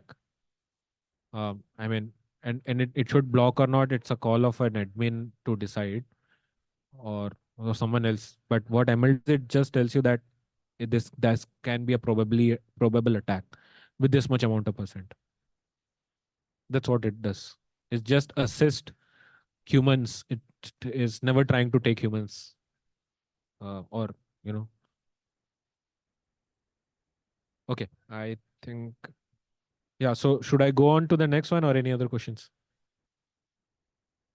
Okay, I think we'll move to the security for ML part, uh, which is again pretty interesting. Uh, before even understanding how security of an ML system work, we should understand what are the control systems, how do you deploy a machine learning. So again, I mean, this is not a production grade CI/CD and a CT of ML production, but this is all the basic components of how ML ops pipeline of any inventory or any enterprise looks like. So again, you have users on the bottom. You have a prediction service, which they call, let's say, an open a chat GPT, open API. A API calls you do. You have a performance monitoring. You have a so you have a CI and a CD, pretty standard what DevOps has. The only new thing is data feature store, which you use your models to train on, and a continuous training phase. What it does, it's a feedback loop, uh, prediction service performance monitoring, and this is just a feedback loop that comes from the user saying that, hey, this model is giving me right answers, wrong answer. Like if you search on the pretty websites like ChatGPT, it asks you, hey, which one of the response did you like the most? And then you tell him that, hey, I like the left one most and the right one most. And based on that, ChatGPT tries to evolve itself uh, over a period of time to provide you more accurate and personalized examples. So that's where the continuous training comes into picture, and it basically tries to monitor the performance of the hosted model. So this is how the MLOps pipeline looks like. We are going and all of these boxes which you see over here, or all the control systems which you see here, is susceptible to all of the attack. Let's say if I talk about data validation and data, or let's say if I talk about data feature store, it is susceptible to data poisoning attack. Let's suppose if I'm trying to build uh, a machine learning model for detecting good websites versus bad websites. Let's suppose that website which I thought would be a good website got hacked and it has some malware content on it. So that is basically a data poisoning attack. If any attacker has access to the data store, he can m- do a label flipping data poisoning attack. What is a label flipping data poisoning attack? Is you just mislabel any spam versus ham message, and when you train the model on that label flipped attack, it is going to skew, or it is going to mess up the results that a user is going to have. So that is basically how a CI/CD and an attack vector. You have a model training, model skewing attack, model validation, model skewing attack. On top of so these are all the attacks that I'm talking about. Is all ML application attacks. On the prediction API service, you will have traditional API attack, top 10 attacks, and all of those things. But we are majorly going to cover the ML applications attack on this, and we are going to see a couple of demos on it. So these are again to understand how do we identify the possible attack targets. You have a data set. I mean, what are the basic core components of hosting a ML application? You have a data set, you have a model, you have a trained model. Like model, you have GPT-3, GPT-4, 3.5, and all those things hosted on a cloud. You have a victim, or not, or let's say a user making an API call to that GPT version models, and basically all of this control system are kind of attack. I mean, if you try to um match the OS top 10 to each of these vectors, the data poisoning attack goes on here, model skewing attack goes on here, transfer learning attack also goes on here. So this all the pipelines have this all the attacks get mapped to these control systems. So again, this is how a security assessment of any ML application looks like, for pretty much relative to what how a software assessment is done. You have a reconnaissance, threat modeling, but it's slightly different than how you do in a traditional software systems. How do you do a threat modeling for this is a little different, because the control systems over here is different. We are going to talk about couple of attack in the upcoming slides, which are adversarial attack, model stealing attacks, another form of attack vectors over here. This is how a reconnaissance and all those things are done. You try to understand what applications you are trying to attack. Let it be a facial recognition system. I mean, a pretty classic example during COVID times was detecting a face mask versus not face mask. We'll see some YouTube example of those. I mean, if you just put a face, a hand a hand in front of your mouth, it detected as mask versus not mask. Similarly, there are other use cases of large language models. So you need to understand what application you are trying to bypass through to do the reconnaissance. Uh, uh, just suppose you have a feedback loop. What does a feedback loop take? Is it a binary feedback loop, or is it open for suggestions also, like the translate service which I was talking about earlier, and other sorts of things. So before going to the adversarial attack, uh, uh, we try to understand what adversarial learning is. What happens is in your training phase, uh, uh, are you just like the examples of digit recognitions? Is your model actually learning what you are intended it to learn, or the hacker is using it for his own purpose to learn what hacker want him to learn? So this is what an adversarial learning mathematics looks like, which we are going to skip for obvious reasons. Okay, so there are two good open source assessment models like Toolbox and Clever Hans, which talks about the adversarial attacks, adversarial learning attacks. And there are a couple of slides which I'm going to talk about, which are taken from research papers, which does what it does. And it has been approved on a real world application code for some time back. It just modifies one pixel of an image, and it misclassifies uh, from ship. Although this is a ship image, it predicts this as car with just 1 pixel. So this was a research paper done 10 years back, since machine learning was not that sophisticated back at that time, to modify 1 pixel, and then it misclassifies its this. So this was named as 1 pixel attack for fooling deep neural network.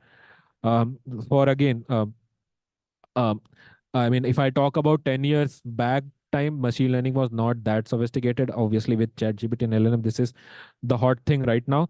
But there has been digital dogging of an image, where you can do as simple as spectacles, and it misclassifies a VGG 143 model. Uh, so there are again real world attacks uh, for copyright and copywriting content, or adversarial attack in the production. So these are all the real world examples. So what happens is, although this is not classified as image or person, because it is holding a picture on his hand. And it again depends on how the ML engineer or the ML algorithm engineer has coded it, because it can go to it, so because the machine learning can be used in real world applications to detect how many persons were there in let's say a crowd. Or let's say in NSEC. So if someone is holding a poster like that, the machine learning application is not supposed to do what it is doing, because his training data set did not consider this kind of example or this kind of use cases, that someone can be holding a poster on his hand and it can be a person as well. So these are the attacks that happened because of the poor data sets or poor pre-processing of the data set. uh, so this is again a physical domain. A person wearing t-shirt using numbers written on it, detecting as getting detected as number plate, which is kind of not good as an ML application. Distorted. So again, this is all important, because all the misclassification problem happens of either poor data set, or or poor pre-processing of the data set. Just like you have a distorted image of someone, and back in time, again, when ML was not there, the attacks were as simple as Apple versus iPad, just iPad written on top of it with a pen and a paper. So attacking ML application earlier was not as hard as understanding machine learning or understanding mathematics. It was as simple as a pen and a paper to misclassify any problem. But this attacks is just a thing of a past, because you have a sophisticated ML applications right now, and this thing's not going to work now. Uh, with so What I'm trying to say over here is, adversarial attack in the past were not as sophisticated as uh, writing a mathematical equations like Kenny and Song, which we are going to do. See, it was as simple as pen and a paper and just fooling around with machine learning back in time. So we are going to do. Let's go doing this one first. I'll come back to the next slide, because this will basically set the stage for understanding what all the sites means. If you can open a website, which is this one, you can just search Kenny Song adversarial.js. I'll do it too, but let's try to understand what happens. Is it in the stop sign, it adds up perturbations. Let's say this is an image of 32 by 32. It adds an image of 32 by 32 on top of it. So although this image looks like a straight sign, but this image has been perturbed by some noise generated by some algebraic equation, which we will talk about. But it misclassified as a mailbox. So now assume that you have a driverless car going onto the street, and a random adversary, at kind of a man in the middle attack, ad is so and that images are going to, let's say, a central server of that car, and to predict it's if it's a stop sign or a green sign. And if that adversary adds that perturbations onto the stop sign, it is going to classify for, let's suppose, that's 120 kilometer per hour. So instead of stopping your car stopping at the stop sign, it speeds up to 120 kilometer per hour. Again, this is just one use case of how do you attack a driverless car using an image recognition for using an adversarial attack used for image recognition. And it basically says that, hey, this is 120 kilometer per hour for with probability of something. So with that, let's see how it looks like, how this demo is look like. Okay, so this is all on the browser side. On the client side, I mean, if you want to read the code, you can do a Control U and I mean, read all the TensorFlow in client side code how it is written. Um but let's suppose try to do a select a model. I mean, we have done a digit recognition model previously. Now, if you see, there are other examples as well. We are going to do the street sign one. There are a couple of other images. If you click this one, we are going to go do the stop sign. And this is a happy use case in the sense that when the model is not attacked, when I run a neural network, it says that, hey, this is a stop sign with 99.85 percentage of probability.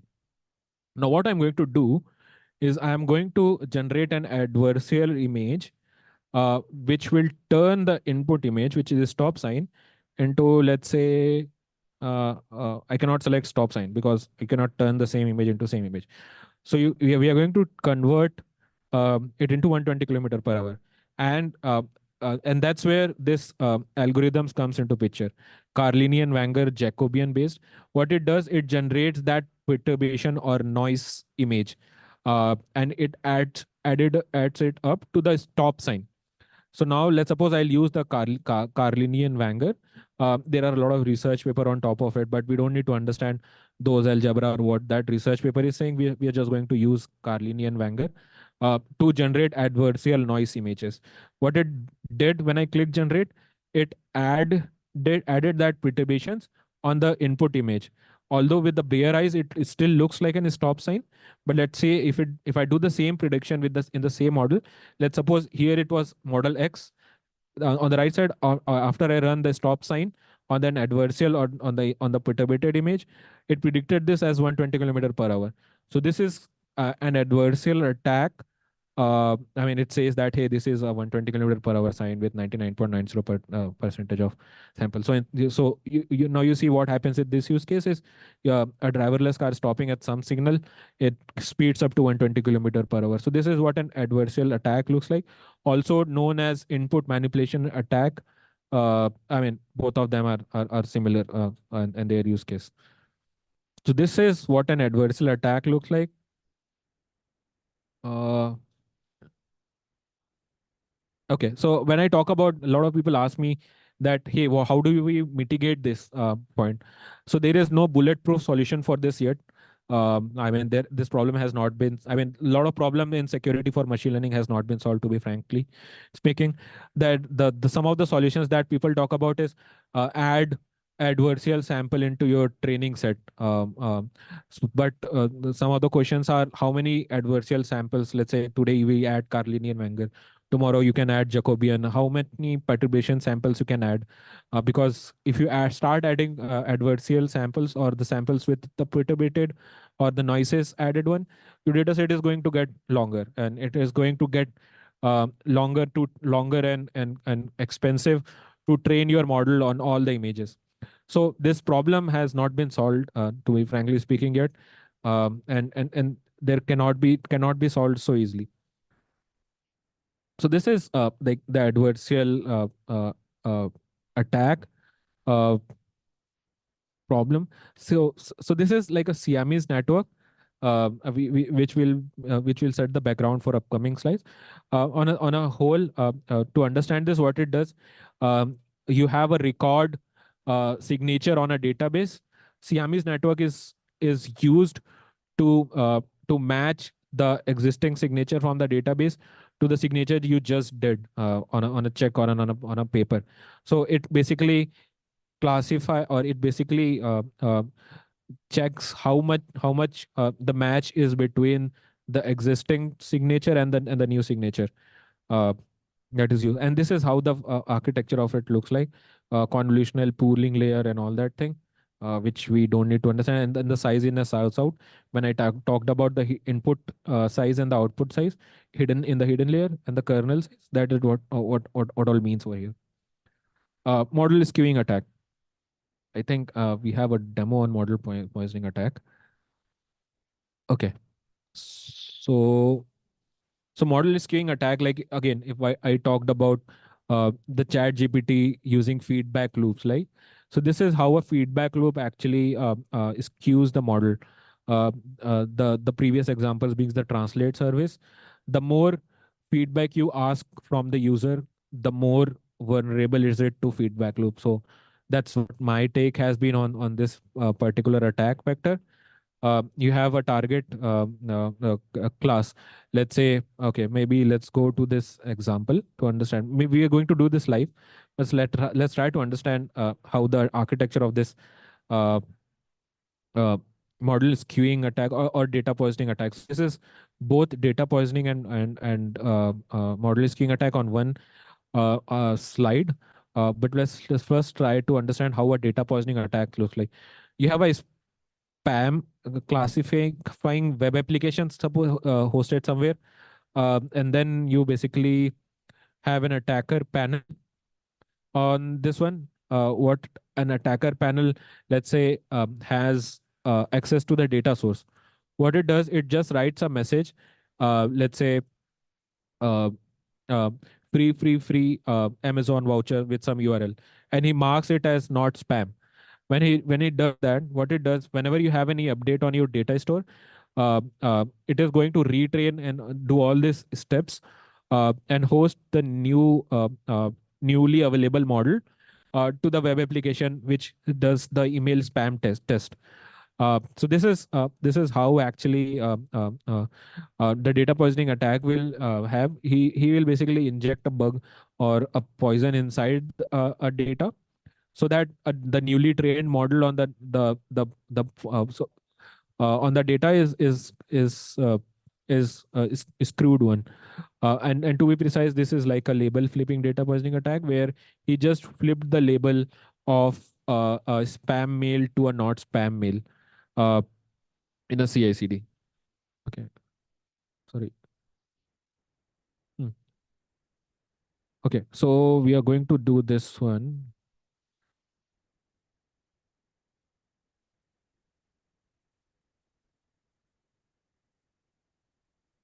If we have time at the end, we'll do all the. I mean, I'll walk you through uh,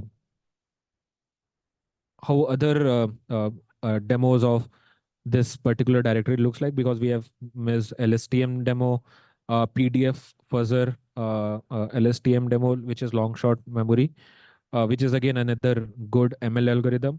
But it will take a day if I start talking about LSTM and other demos. So these are all other labs that I built, which I have kept inside the VM file which I have shared. But we'll quickly go through the other portion, which is sec for ML.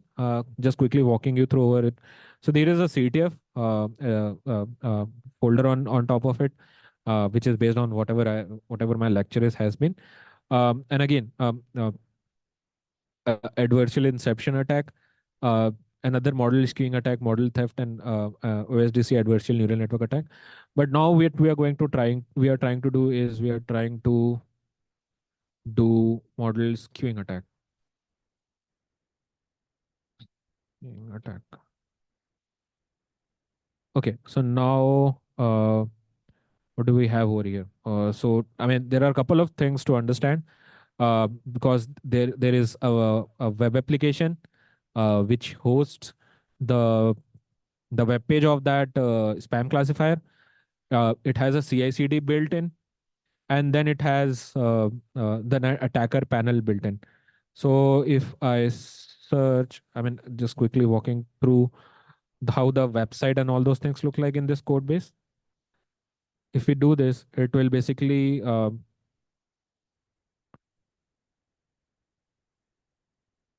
just a second.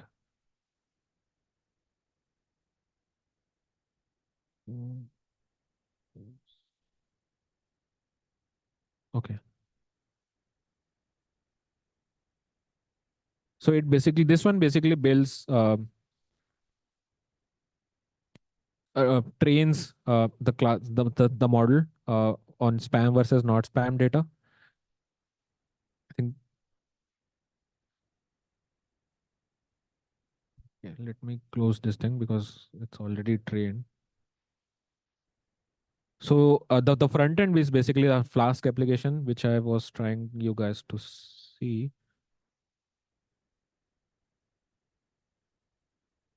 Okay. So this is how, I mean, the application, how the CI/CD actually looks like. If I open a browser and I do,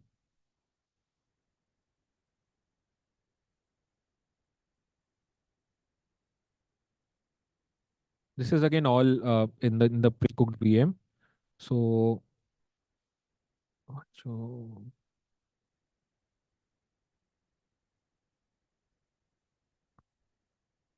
okay. So this is how, uh, in the slide, um, for a sake of understanding, I've just separated it out using code. But here, it's in the same panel. Let's suppose, what you want to do over here is you want to find out a message. I am good. If you send out this message, it says that, hey, this is not spam. Now, if I write, I will just copy this whole thing also. Free voucher. Just copying this. Okay.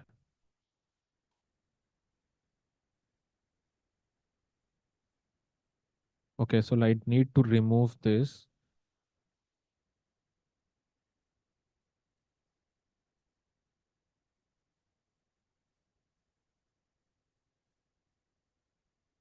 So it marks this as spam.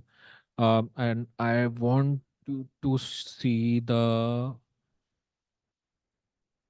backend as well. Well, which is running a CI/CD. It's tough.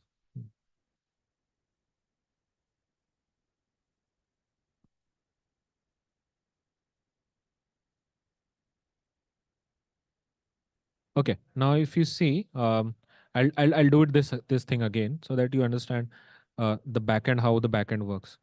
Uh, uh, uh, okay. Now, what I'm doing.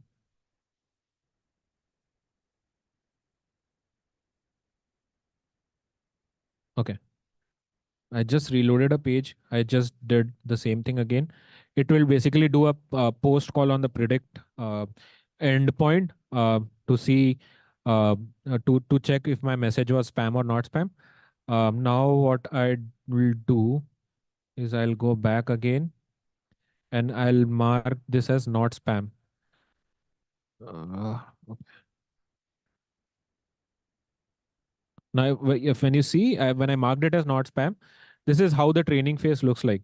When I marked it as not spam, it retrained the model on on on on on a newly available data set.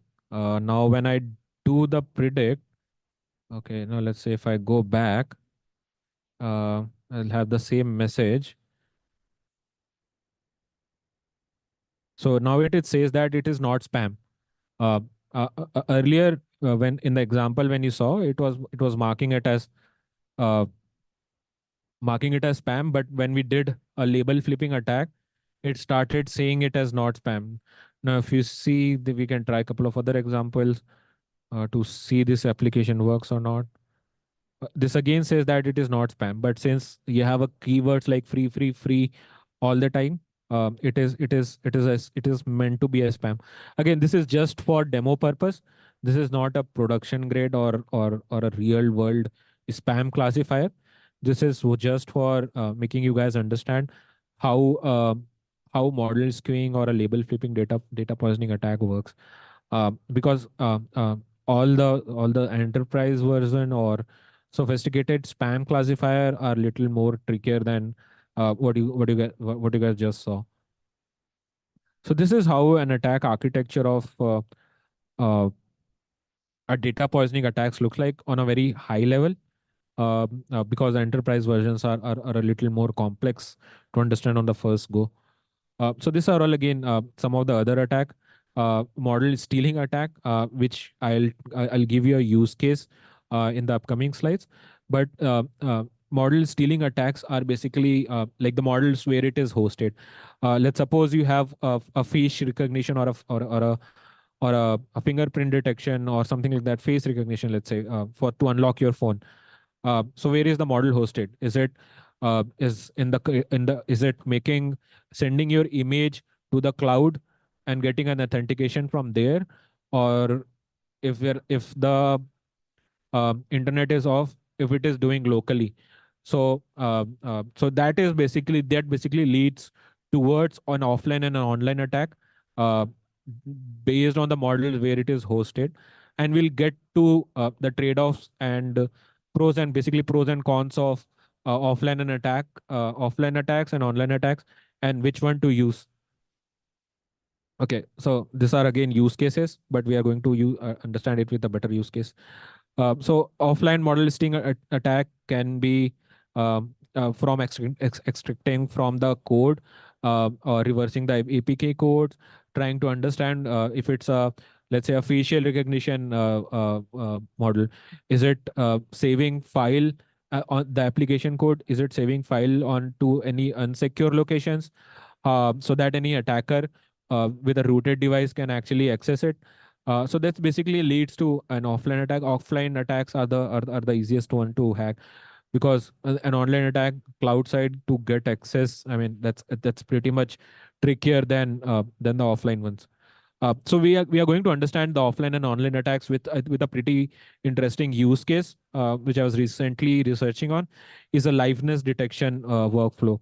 We will first try to understand what a liveness detection works like, and go to the architecture of how liveness detection happens, and then basically see how an offline and online attack happens. And we have a demo, probably, which I take it towards the end, for an offline attack happens. So this is how a liveness detection happens. So let's suppose if right now when I was doing an immigration check, I need to click a photo of myself with a moving head up. That is basically checking checking if the photo it's taken of a real man or not, because there are tags where I can put a photo of anyone on my cell phone's front, and do an impersonation attack. So liveness basically solves that problem. And basically, you have when you open up a bank account, I'm not sure if it happens here or not. When you open a bank account, you have to do a eKYC to upload your image, moving head left, head right, and all that thing, and it matches with your data on the server. That happens on the facial matching process. So there are three processes to it: face detection, liveness verification, and a facial matching. So these are all how the liveness uh, um, attack or liveness models are deployed. Some of them are purely local. Some of them are local cloud mix, and some of them are uh, uh, pure cloud based. So now what I'm going to talk about is architecture of three of them. So you have everything done on the client side, on the device, which is the worst model which can happen, because any rooted device on the client side can be hacked to a cloud system. Everything happens on the client side. You have an image, you have a face comparison SDK, and then you do on the facial matching on the left side. You have a local cloud mixed. What it does, based on your network bandwidth, whether you want to send the image or the video of that face matching on the client side or on the server side. You send an image on the server, and the server takes care of the face matching on or not. A pure cloud is you send the entire video of that person doing doing a face up and a face down, and the cloud face comparison service actually takes care of sending you the data that whether that person was real or fake, can he open a bank account or not. So this is how so I mean, it's always suggested to go hybrid. In this case also, local cloud mix is the best one, since I mean, the pure local one is always not that good, because a rooted device can have a lot of trouble for the LiveSnet detection SDKs. So if you search face LiveSnet detection SDK, there are a lot of other models. Like a banking application is not going to detect a LiveSnet detector SDK. So this is how an offline stealing attack happens on a pure local model. So this is how an architecture of offline model, before we go on to the demo, of offline model stealing attack looks like. You have a camera stream taking images. So what first happens is you have an init session. The face cloud actually tells you, uh, gives you a configurations. Uh, uh, configurations can be uh, sequence of actions that the human needs to perform. So let's say head up, blinking of eye, and other images. So that basically is what happens at the init session. After you have the init session, you have a face matching SDK, which which takes the images from the input stream, does a liveness detection on that particular action sequence, and then you have a liveness result going on to the app code. App code can be any banking application or any applications that wants to do the verification of that human using the camera system. So and then you basically upload the result to the cloud. Based on the above architectures, it can be either pure cloud or local plus cloud mix. And then you have a liveness score. And then when you have the liveness score, saying that, hey, this person is who he claims to be, you can have a face comparison service to match his document uh, from the from the app server code wherever his photo was there. And then you can have a comparison result, and then you have a fat ID photo matching from any ID uh, DBs. So this is how a demo of offline model stealing attack will look like. Uh, let's just quickly go through it.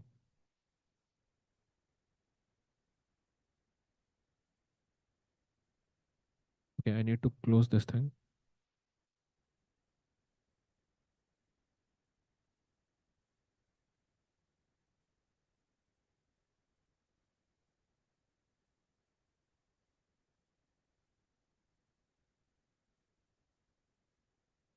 Okay.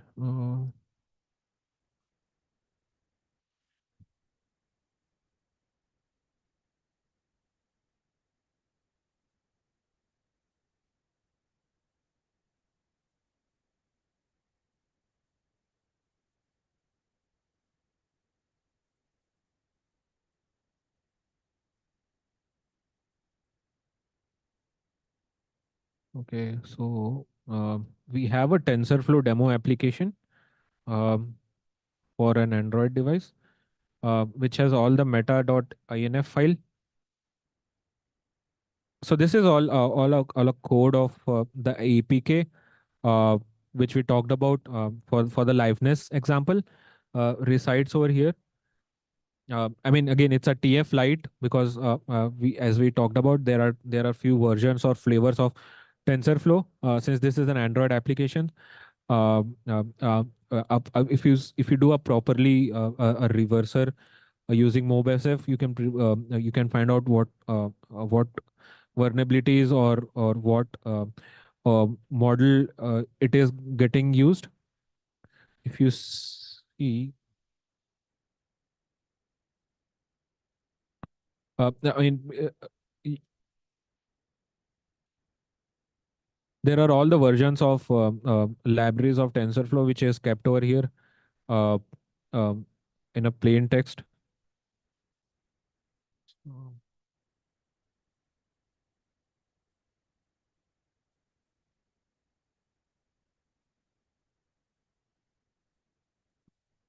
Okay. Now this one, if you see, this is a library uh, uh, which is kept over here. I mean, any attacker with access, just like the offline attack which I was talking about, any attacker having access to this particular library can just change this file and then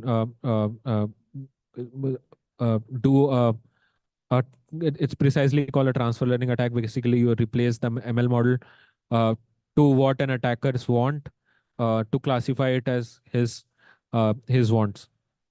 So this is how a reversing of application. If you have an APK, you can find out the locations of the libraries or the TensorFlow model libraries that are getting used, replace it, and then rebuild the. I mean, you don't need to even rebuild the SDK.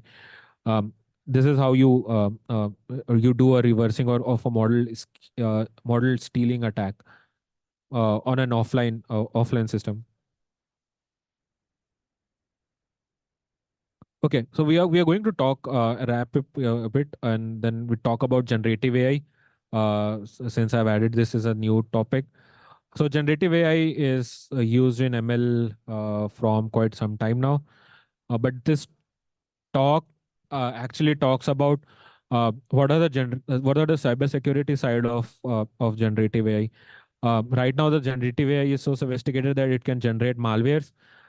It can do all sorts of cyber offense from social engineering to phishing email attacks to attack payload generation and whatnot. I don't need to talk about all this because it's so sophisticated that it's everywhere. And with every week a new GPT model coming into the market, it's getting too sophisticated to detect all these things.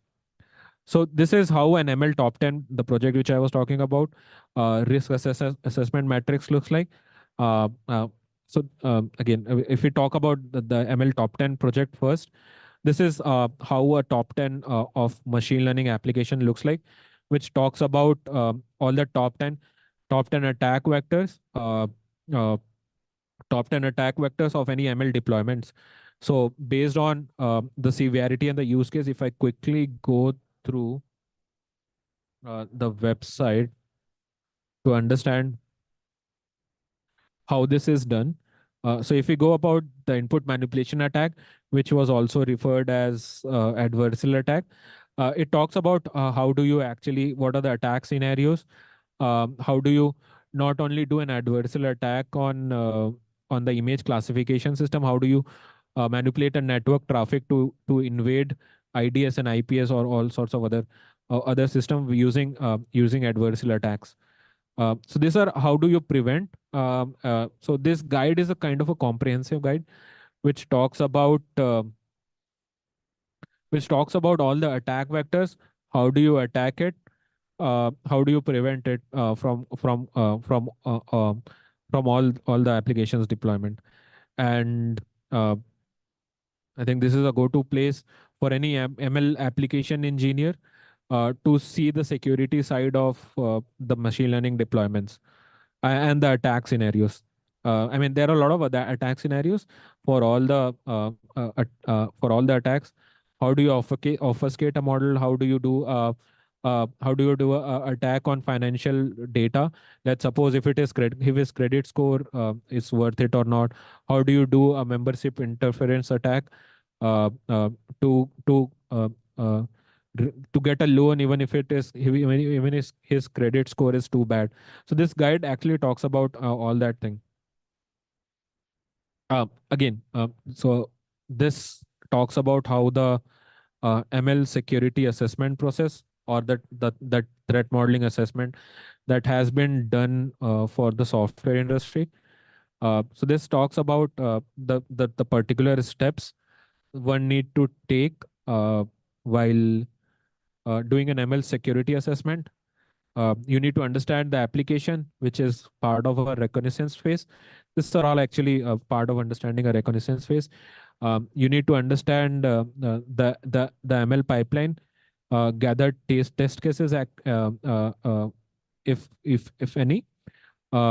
Threat modeling, how many boundaries are there, how many types of users are there, what are the endpoints to it? Just like in the spam classifier, you had a predict endpoint, you have a classify endpoint. What are the other endpoints that are publicly available, which the end user can communicate with the model, and simulate the user interactions. So again, this talks about uh, the adverse. How do you pen test, or how do you do a threat modeling assessment or ML security assessment of any ML application on based on that top 10 attack that I talked about? How do you go ahead and say that, hey, my model is not vulnerable to, let's say, model skewing attack? Let's suppose you'd go ahead and see that, hey, it is not pure local based. So hey, I can put this low on model stealing attack, put this high on model skewing attack, because we are not sanitizing the feedback loop, or whatever data users is giving us back. We are not sanitizing it. So that is probably high on model skewing attack. So these are all the questions you need to ask when you do ML security assessment. So this guide actually talks about the right questions when we talk about every attack vectors for an ML application attack. So again, this is all again ML applications attack vectors that I'm talking about. API attacks, bot attacks that can happen on top of it. Web app attacks can happen on top of it. Let's suppose if we had a Flask applications that will always be vulnerable to API top 10. But this is core ML attacks. Again, the last part being reporting and mitigations, the pretty much straight of all of it. I think that's pretty much it towards the slide section. Uh, to cover up for the guides that I have shared, uh, this this actually has a couple of attack demos which you can go through. Uh, but let's first go to the lab slide. It has all the lab essentials for anyone who did not had the VM installed doing with me on the workshop. You can go through it, and it tells you like directly whatever have spoken for like what are the directory structures on ML for security and security for ML. And then you have like what lab one we did. We did lab one for linear regression. What are the lab learnings? What are the command that we learn? And all sorts of those things. And a lab two, WAF using logistic regression and all those things. So any questions till now? It's on my GitHub. I think I have a link here. So if you can just want to take an image or something. Yeah, I'll do it right away after the class.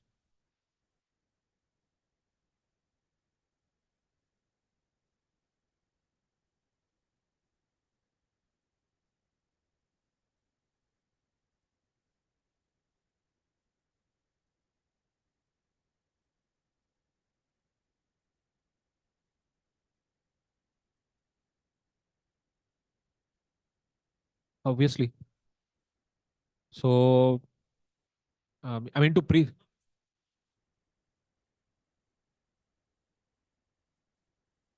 I mean 100%. Let's say I'll give you a good example of uh,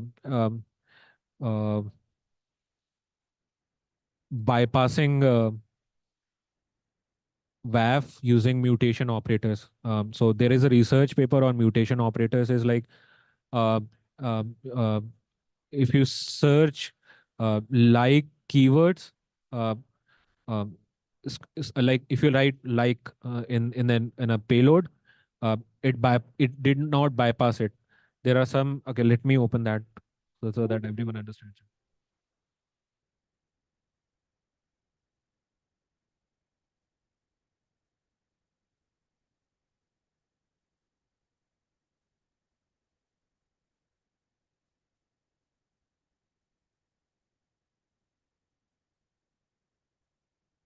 Okay, so this one, uh, I think this guy talks about it.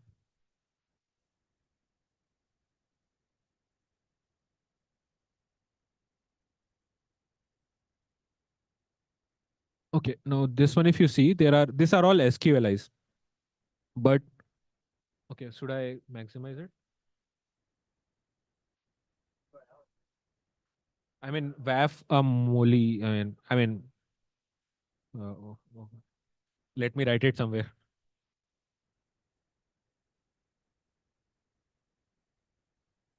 Okay, can you see it right now? Okay, so yeah, so this one is an adversarial attack, or kind of an adversarial attack to to a WAF, to detect an SQLI or any attack. Like if you see, this one is an attack, but if you do a case swapping, I mean, it's pretty much basic. But some of the WAF has been proved to bypass, to not detect is at as attack. If you see a white space, this gets bypassed. I mean, it is similar to what you are talking about. I mean, the mails one, but this is more of a security bypass than, like, I mean, that is also a security bypass. But you can use this kind of analogy to, let's say use white space between URLs, or let's say you can use hyperlinked URLs. Although a lot of them will block it, because they are not as dumb as not scanning the URLs that are attached into the keywords. But let's suppose if it does not, then what? Um, let's suppose uh, URL to a good website which is getting hacked, or it redirects to some like a 301 to somewhere else. Does it checks that? So that kind of thing can be bypassed using this. But it depends. It depends because on the reconnaissance phase that you have done. I mean, if it is getting bypassed or not. What you need to understand more the ML application in the reconnaissance phase. So just like this ones, like if you use order, there are a lot of other mutation operators which bypassed for the WAF. I think there is a research paper on this. So this,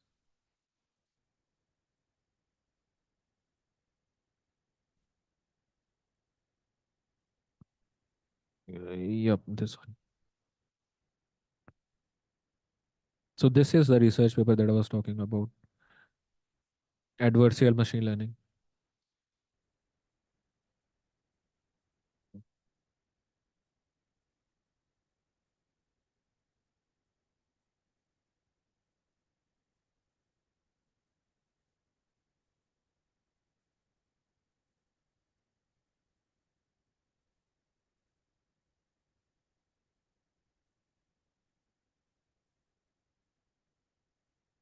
Any other questions?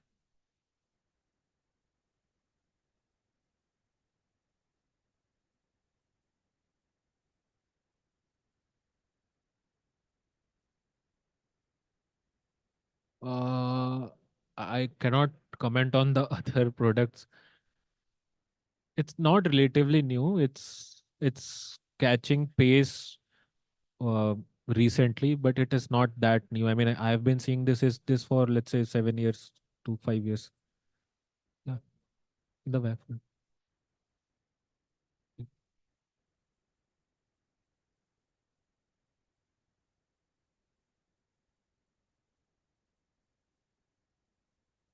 Any other questions? Okay.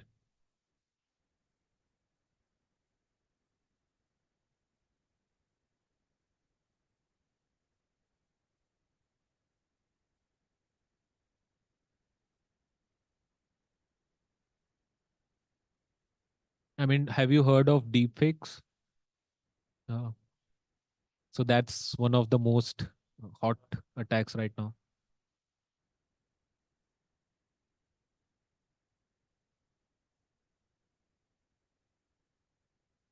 I mean, with generative AI coming in, I think this game is going to get changed.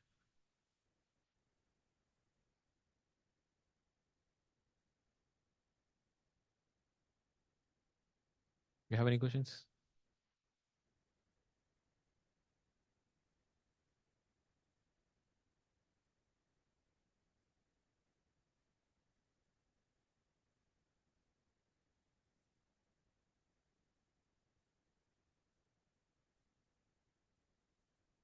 Thank you. Questions? Let me just check the YouTube stream just in case.